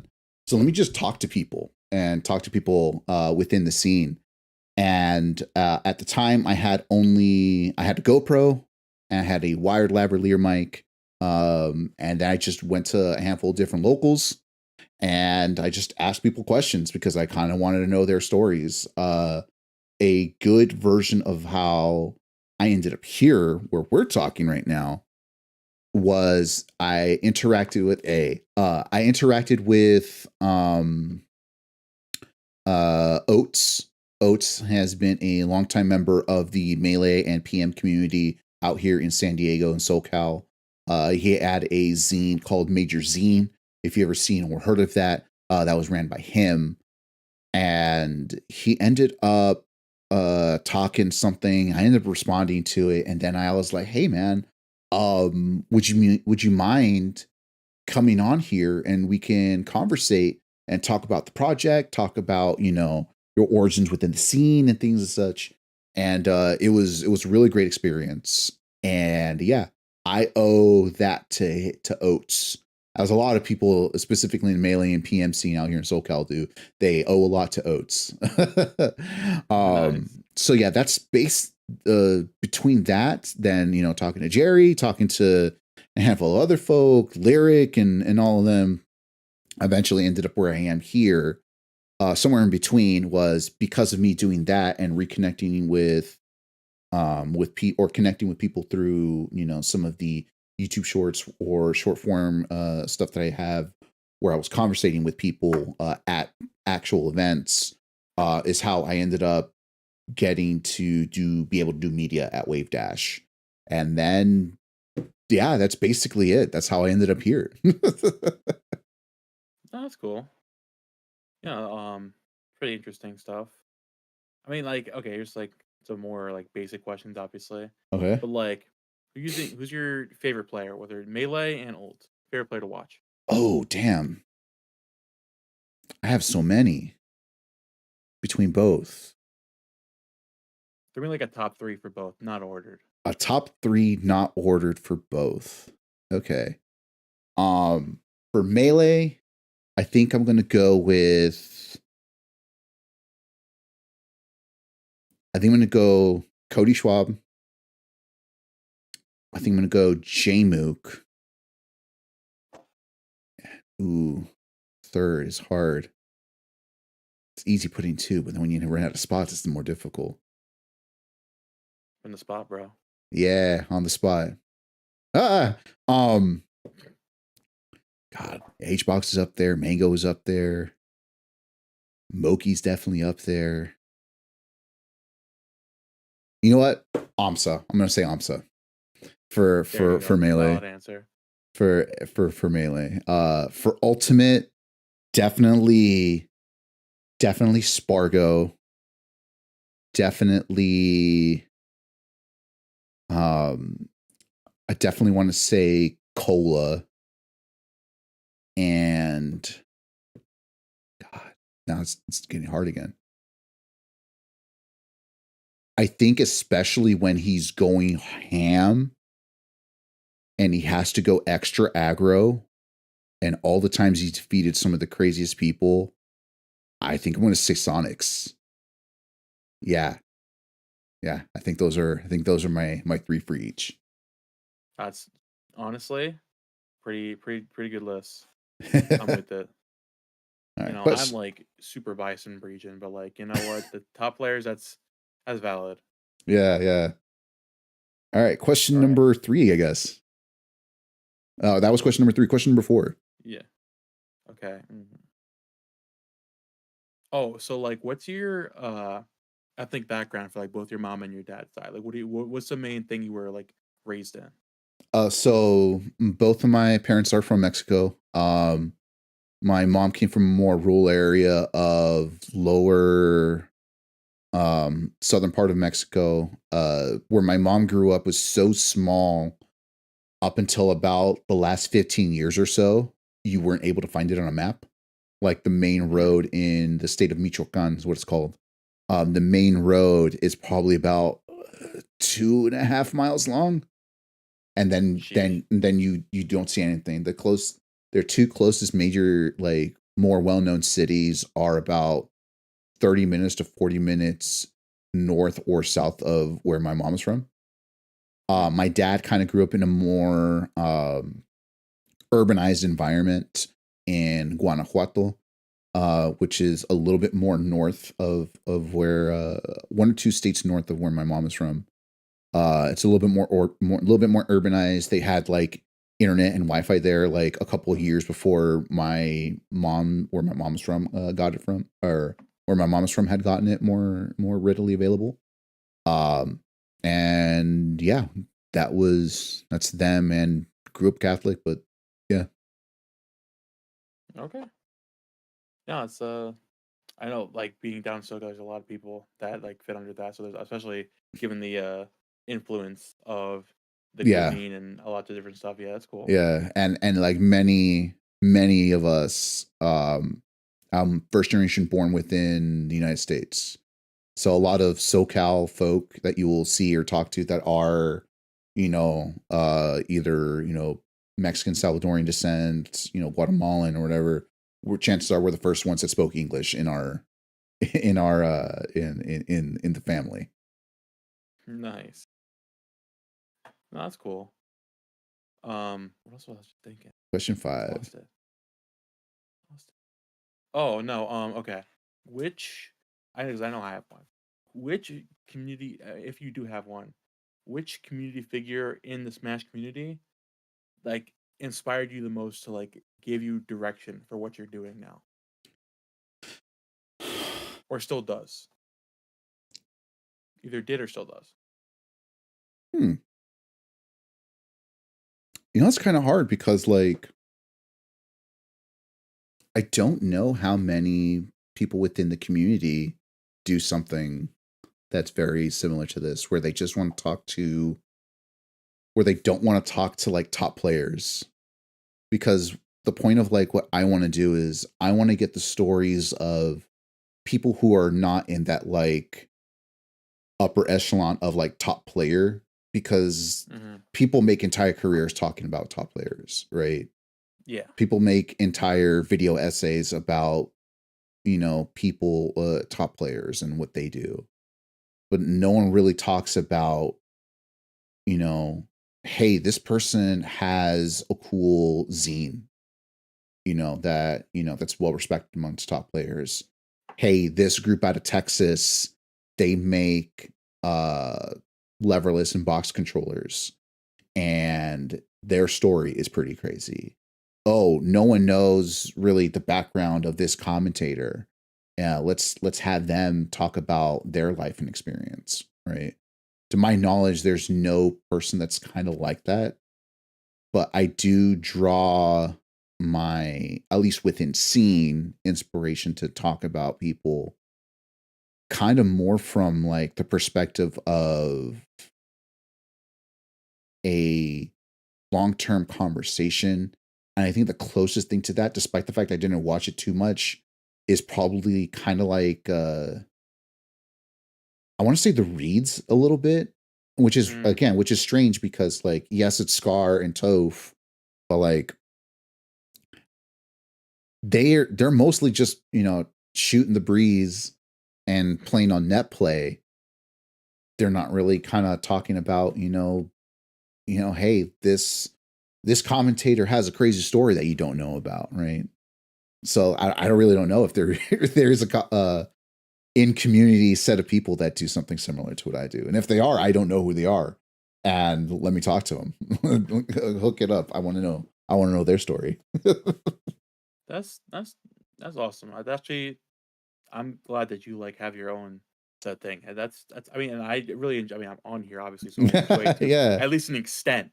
Right now, I think yeah. it's really cool. All right. Question number Okay, now I'm 6. gonna now no bias, no hurt feelings. I promise. Yeah. Who's your favorite caster? I've said this before, but I think one of the reasons why Lyric was one of my was considered like one of my favorite casters was not only that like I call it bruja ant. If you know what a bruja is, that's a witch.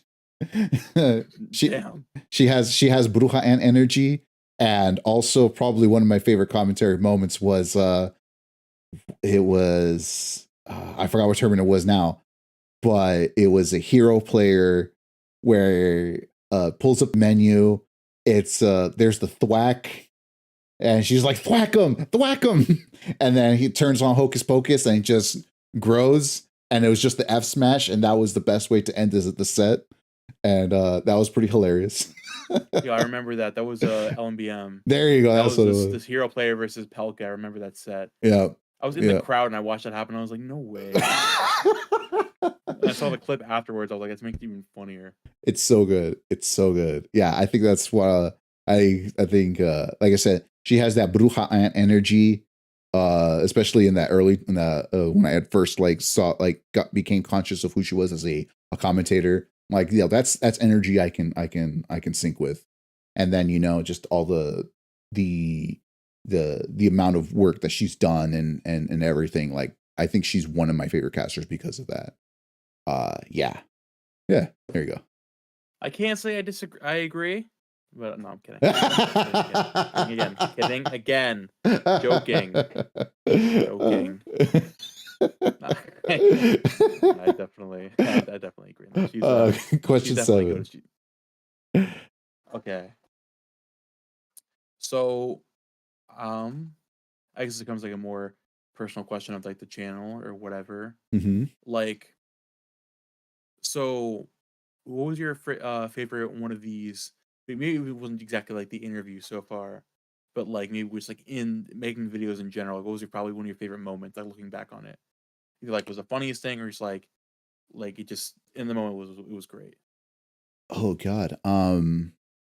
I think it was a sudden realization, and it kind of ties back to what you had just said about, who within the scene inspires me to do the type of thing that I'm doing. It was the end of the last one I did with the folks of Graham. They're the two folk out of Texas that are making the controller. They're actually the controller that I have up there. Um, they had asked a question that said, if you can, if you had the chance to do one of these with anybody, who would it be? Without any restrictions, they will say yes. And the problem is, I don't know who it is yet, because I don't know whose stories I want to talk about next. And that's when the sudden realization is like, oh, I don't know if that's yeah, I think it was probably that. It's a tie between that and my conversation with Oates post Genesis. Oates did the last version of Major Zine in its current form, and it was released at Genesis. Genesis 9, where J-Mook had won. And I thought it was funny because it's so important what Genesis means to the scene. It's a crazy storyline that the person that broke at Genesis the year before has now come back and became its champion. And the fact that, this is probably one of the last times we'll see a current iteration of Major Zine be the way that it was being released there, and Oates' interactions with some folk who were from another country that remembered the very first Major Zine that they picked up off the floor and took with them back to Mexico, or not Mexico, through to Central America. And for them to come back and say, hey, you're the person from Major Zine, I have it. I'm a TO for South America, or from Central America. And that's pretty crazy. And just those experiences. And then like the sudden change in tone when I'm saying like, and because of J-Mook and the win. And it's crazy that at this point that you, a Sheik main, were able to release this. Sheesh. Yeah, so I think that between those two, those are probably some of my favorite moments as a result of some of this. At least those are the ones that come to mind the most. Okay, so another thing, a question. Smash or not? What was your favorite place that you have traveled to in life? Like your favorite location, country, state, whatever. I've only been to two different places in Mexico. The only time it's funny, I've been more places in Mexico than I've been within the United States. Um,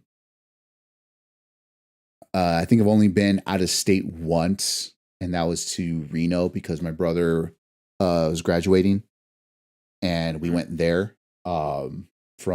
He was graduating from college, and so we just went to Reno because he went to school in Central California. But I think probably one of the coolest places I've been to that I've traveled to was, yeah, that's him. That's him in the chat. NorCal. Okay, that's considered NorCal, might be. I think probably one of the coolest places that we went to growing up was this place in Mexico called Ixtapa. Ixtapa is, and I didn't know this until later on in life, it was a town, or it was a city that was built purposely in the 70s by the Mexican government to have a designated, fully integrated tourist location. And it was probably one of the cooler places that we've been to. I still remember one silly thing from that was my grandma had her slipper and it fell into the water, and I don't know what the hell she was thinking, but she just reached over to pick up pick up her slipper that fell into the water as it floated. And had she not moved her hand a few moments later, the boat would have slammed against the pier and she would have hurt her arm severely. Oh my god. But she was like, Shit. what? And she goes, what? It was my chancla. I'm not going to leave it behind. What are you talking about? Yeah, That's so yeah, insane. that was funny. But yeah, I think Ixtapa in Mexico. That's probably one of the cooler places I've traveled to. That's All right, man. dope. Two more. Um.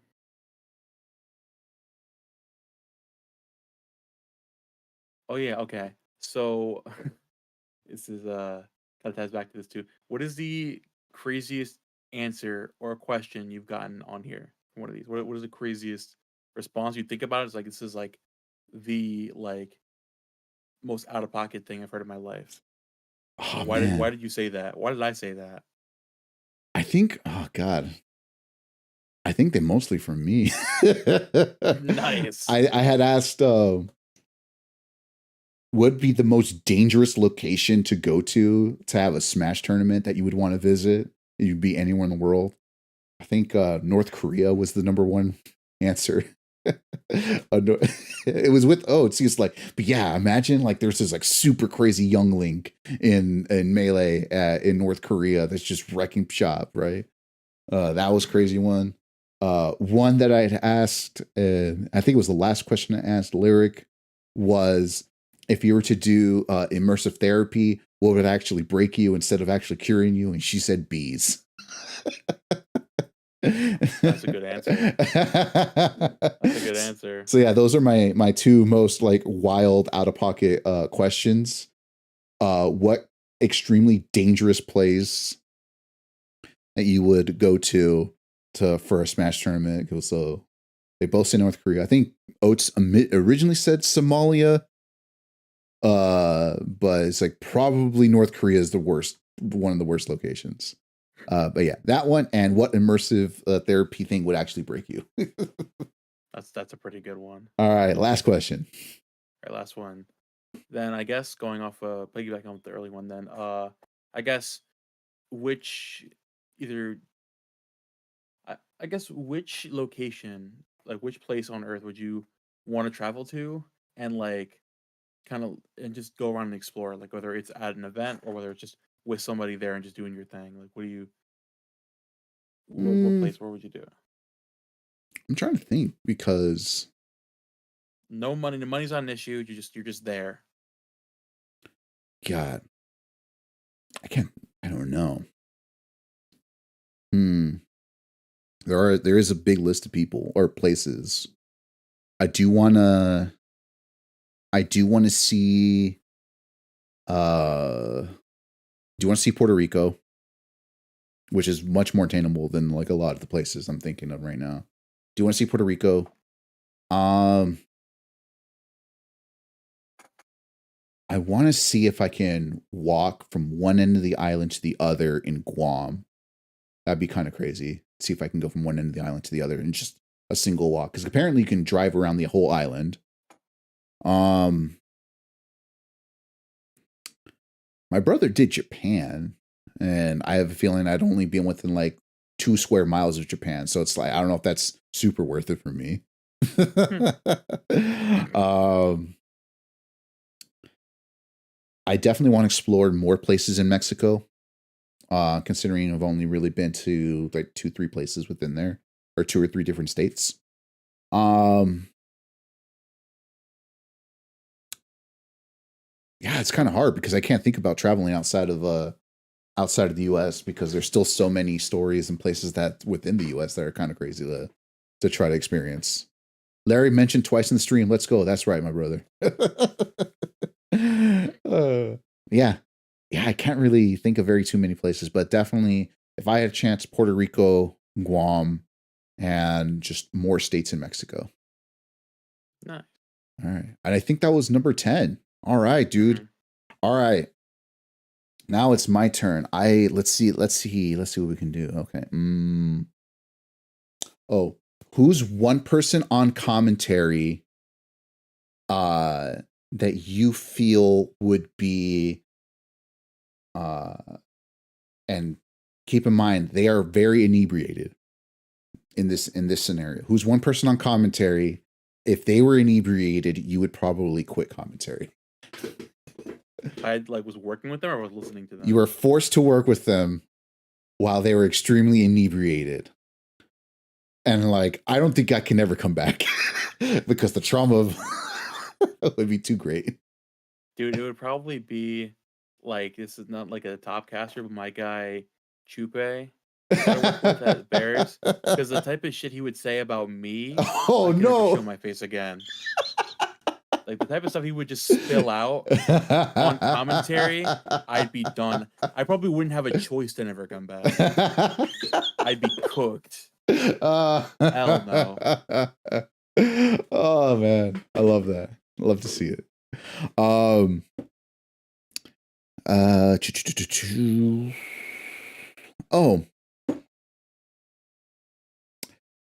what's one of your favorite foods that like your family makes that you would use as an introduction to you would use as like an introduction to yourself, like at a potluck? It's like, oh, this is a family recipe. This is what I want to bring. All right, so definitely either shawarma, chicken shawarma specifically, because that's my favorite food on earth. And it's like such a simple like thing. It's not like a crazy intense like flavor. It's just like it's a chicken wrap, you know. It's not reinventing the wheel. It's just so good. Nice. So much. So good. Or like as a sweet, like kanafa, like Palestinian kanafa, which is like phyllo dough with cheese and simple syrup. Cheese in the dirt, I know sounds weird. No. Like, trust me, it's great. There's if you ever have a chance to go to any of the, I think there's 3 locations of Portos out here in SoCal.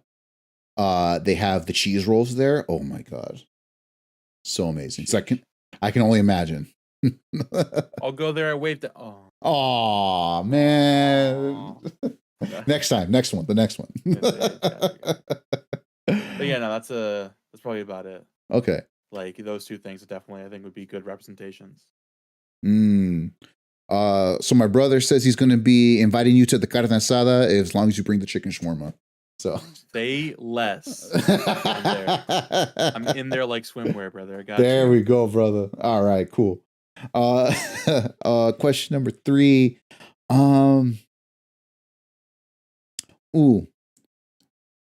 This is more of a great like dietary thing to ask.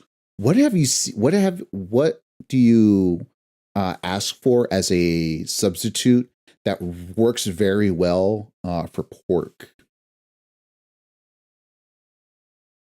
Chicken. The thing about me, I got lucky where like chicken is all like mostly like a universal yeah that I can get basically anywhere.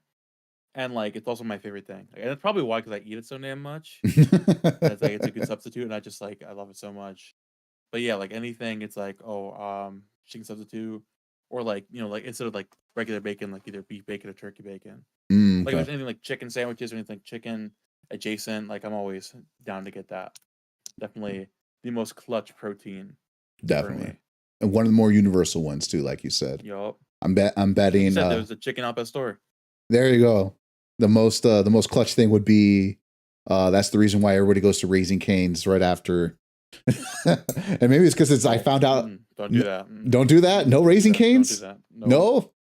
They're not okay. It's not bad. It's not bad. No, don't tell me. Extremely mid. Okay. You're saying it's mid. Okay, that's fine. Mid. Okay. There are many better places to go for post bracket dinner. That's all I'll say that. All right, I'm fine with it being mid. All right. If it was BDS, then I would be devastated. Or the Smash thing should be devastated. No. They're good. They're fine. Okay. We're chilling. The Smash scene is saved. We're good. We're chilling. Don't worry. All right. Question 5. If you were to, you get a chance to be at whatever tournament you want. You got picked for commentary, right? For this big event, any major you want it to be. But the unfortunate plot twist was your block gets stricken with unbeknownst to you audio issues, so you sound all clippy. Exactly. You sound all clippy, and you're at this major tournament. So technically speaking, you checked it off. Would you make that trade off? And I wouldn't be able to work it again. I'm not saying you're not going to be able to work it again. I'm just saying Okay. you got a chance to be Genesis, SmashCon, whatever, but your entire block is clippy. That sucks. Would you make the trade off? There's definitely one I would make the trade off for. Probably like, wow. Sheesh. Probably.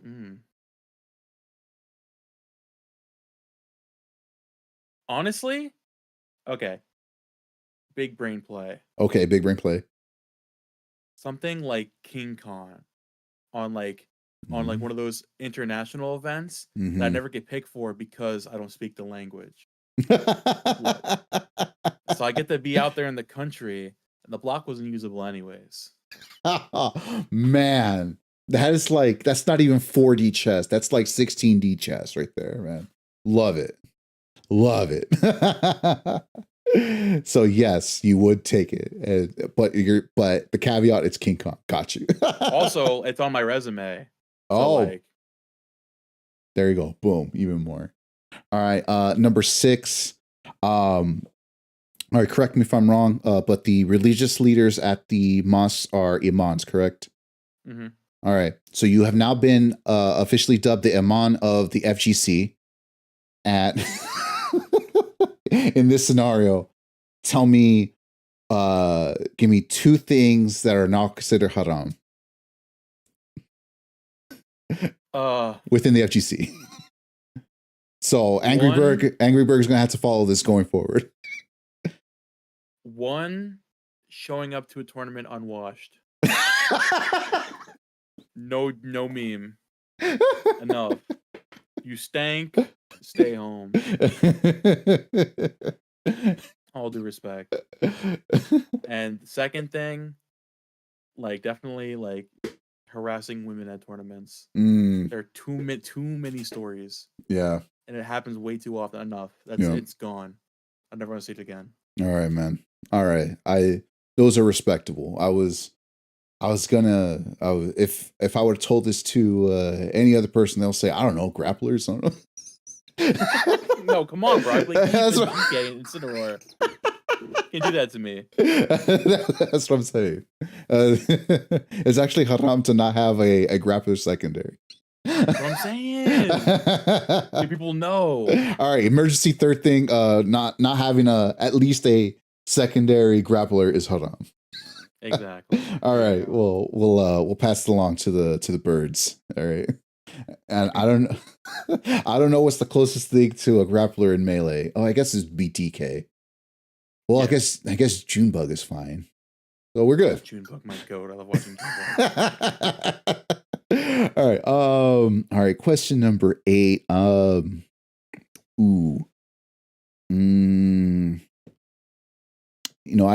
like using this one, and I got this question from Goods from the Woods. They ask this all the time, so shout outs to them.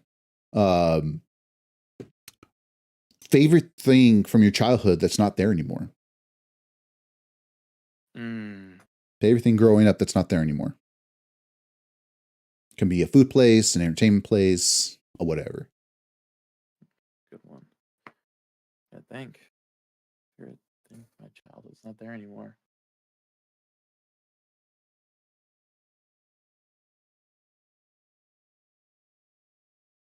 Probably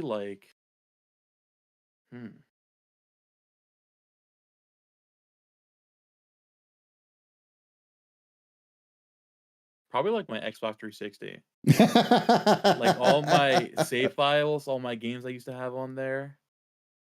It shorted out was it 8 years ago or something? When I no. It's just it's not good anymore. Brutal.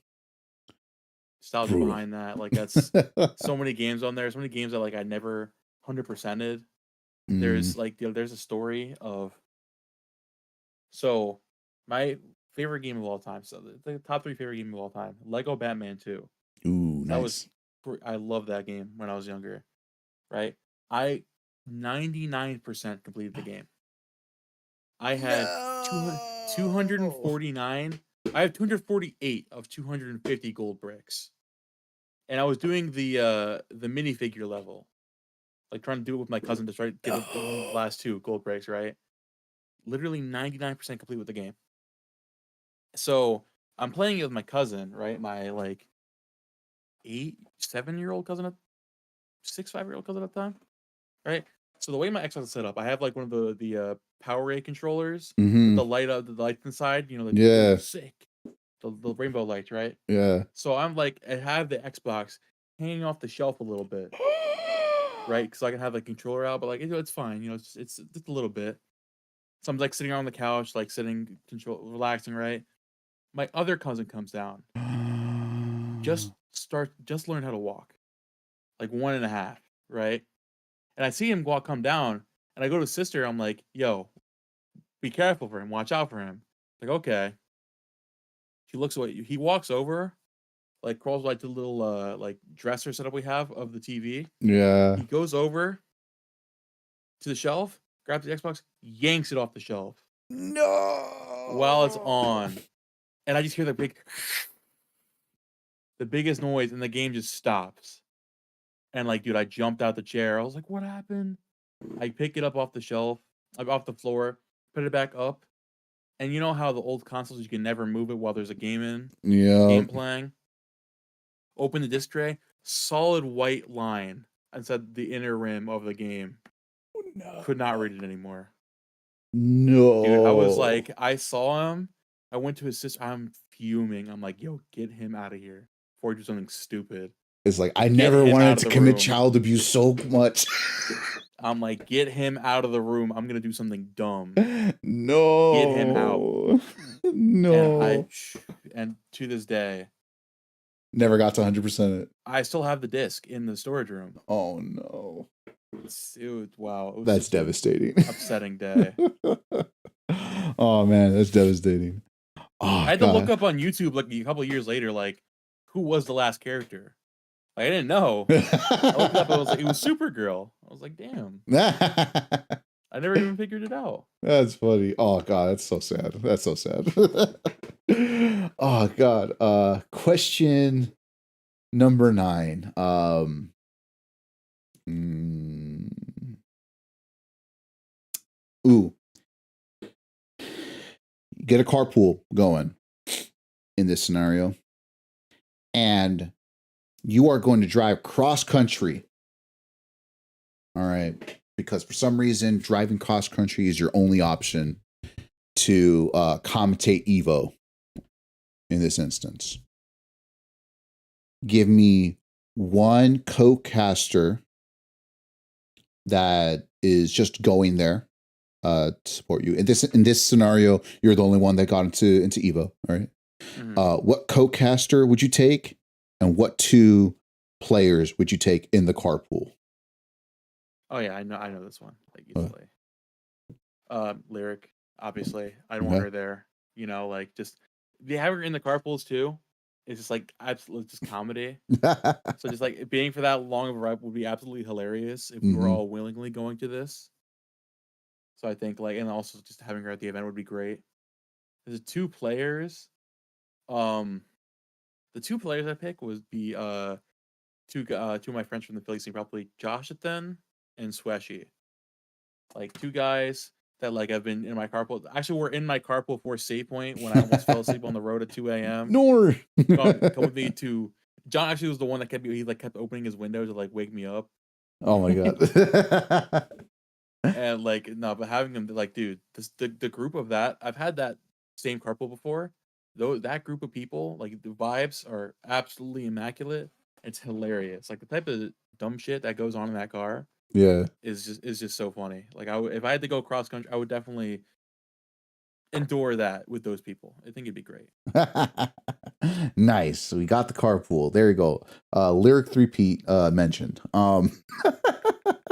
Gosh, you really can't watch this now. She'll hold it over your head. We gotta delete the VOD. We gotta delete the VODs. VODs will be deleted. Yes. And finally, last, what question? Do I want to make it deep or do I want to make it silly? I don't know yet.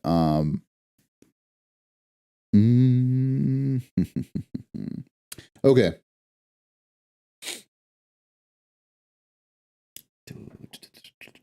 Okay. I think I got one. If you had to start absolutely all over again with this journey, what is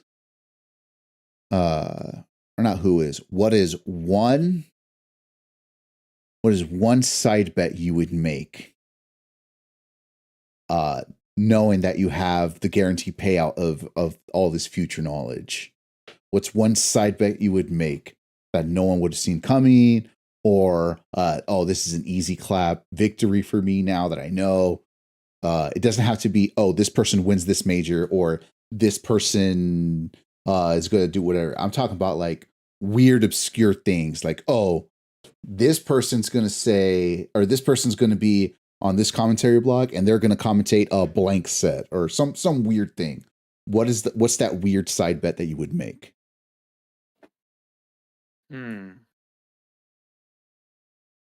Wow, that's a pretty good one. Weird side bet.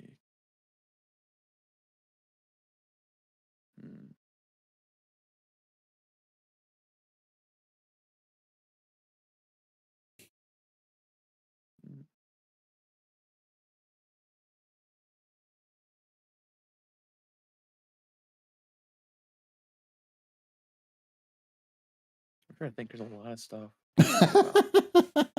Sheesh. Damn. Weird side bet that you would make. When that happened.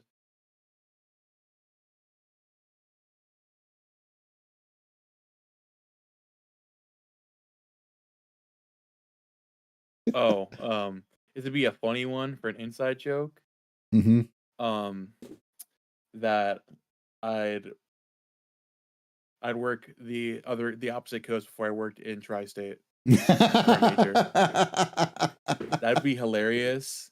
You know, I said that before, and I said it was probably gonna happen, and it did happen. So it was really funny. It was very funny to look back on that. The fact that happened. Yeah. You would make that bet.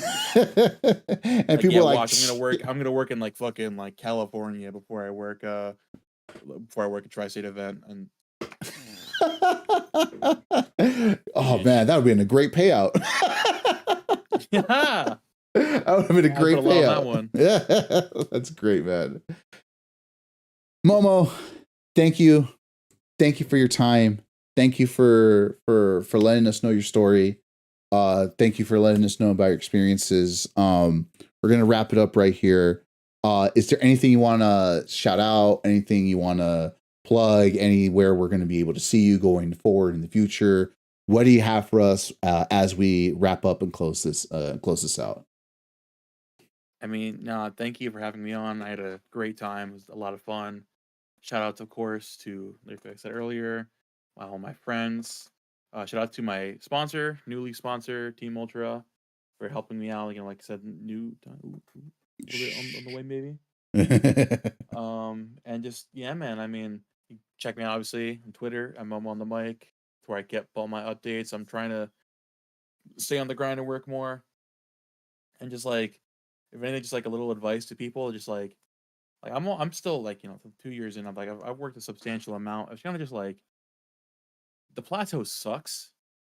It sucks a lot. And it's very demoralizing, but it's going to happen. And if you keep working, it doesn't matter how long it lasts. You will eventually get out of it. The right people will notice your work ethic. Mm-hmm. That's another thing. They may not say it. It may be silent, but people notice the grind. I had a crazy grinder. I'm still grinding stuff. People will not tell you. I've had some people that didn't tell. I had no idea that noticed, and they did. They won't tell you, but people notice your work. So keep at it. Do not get demoralized just because no one came up to you and said, "Hey, good job." They noticed. Mm-hmm. All right, man. Dude, thank you very much. Anywhere else that we can follow you on social media, or just mostly Twitter at Momo on the mic? Just mostly Twitter. My chronically online nonsense. You know how it is. Oh, yes. I know what it means to be chronically online. Haha. All right, man. Thank you very much. Enjoy yourself. Enjoy the rest of the time you're gonna have for the day. Go have yourself some dinner. Go be you, man. All right, man. Thank you, bro. Thanks for Goodbye. having me on. Goodbye. See you Say later, bro. goodbye. Have a good Later. one. Goodbye. Goodbye, y'all. Thanks for having me.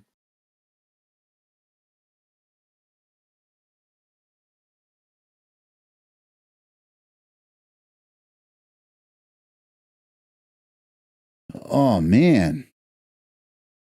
Here we are. That was great. That was awesome. We had Momo on. It was a good time to be had, man. Great stories, great, just good old times going forward, man. Thank you all for being here. Thank you all for watching. If you tuned in live, hi. Thank you for being here. If you're watching this in the VOD review, hey, how's it going? Glad you're able to see this. Momo was awesome. This is a good time that we had here. I want to thank y'all for being here. I want to thank you all for keep coming back, for the ones that do come back, and thank you for the ones that watch when the VOD goes live. Yeah, we have another one planned sometime soon. We'll see if we get to it. Thank you for hanging out. We'll be heading out, and we'll catch you on the next one. It's been good. Thank you, folks. Goodbye. Enjoy some outro music.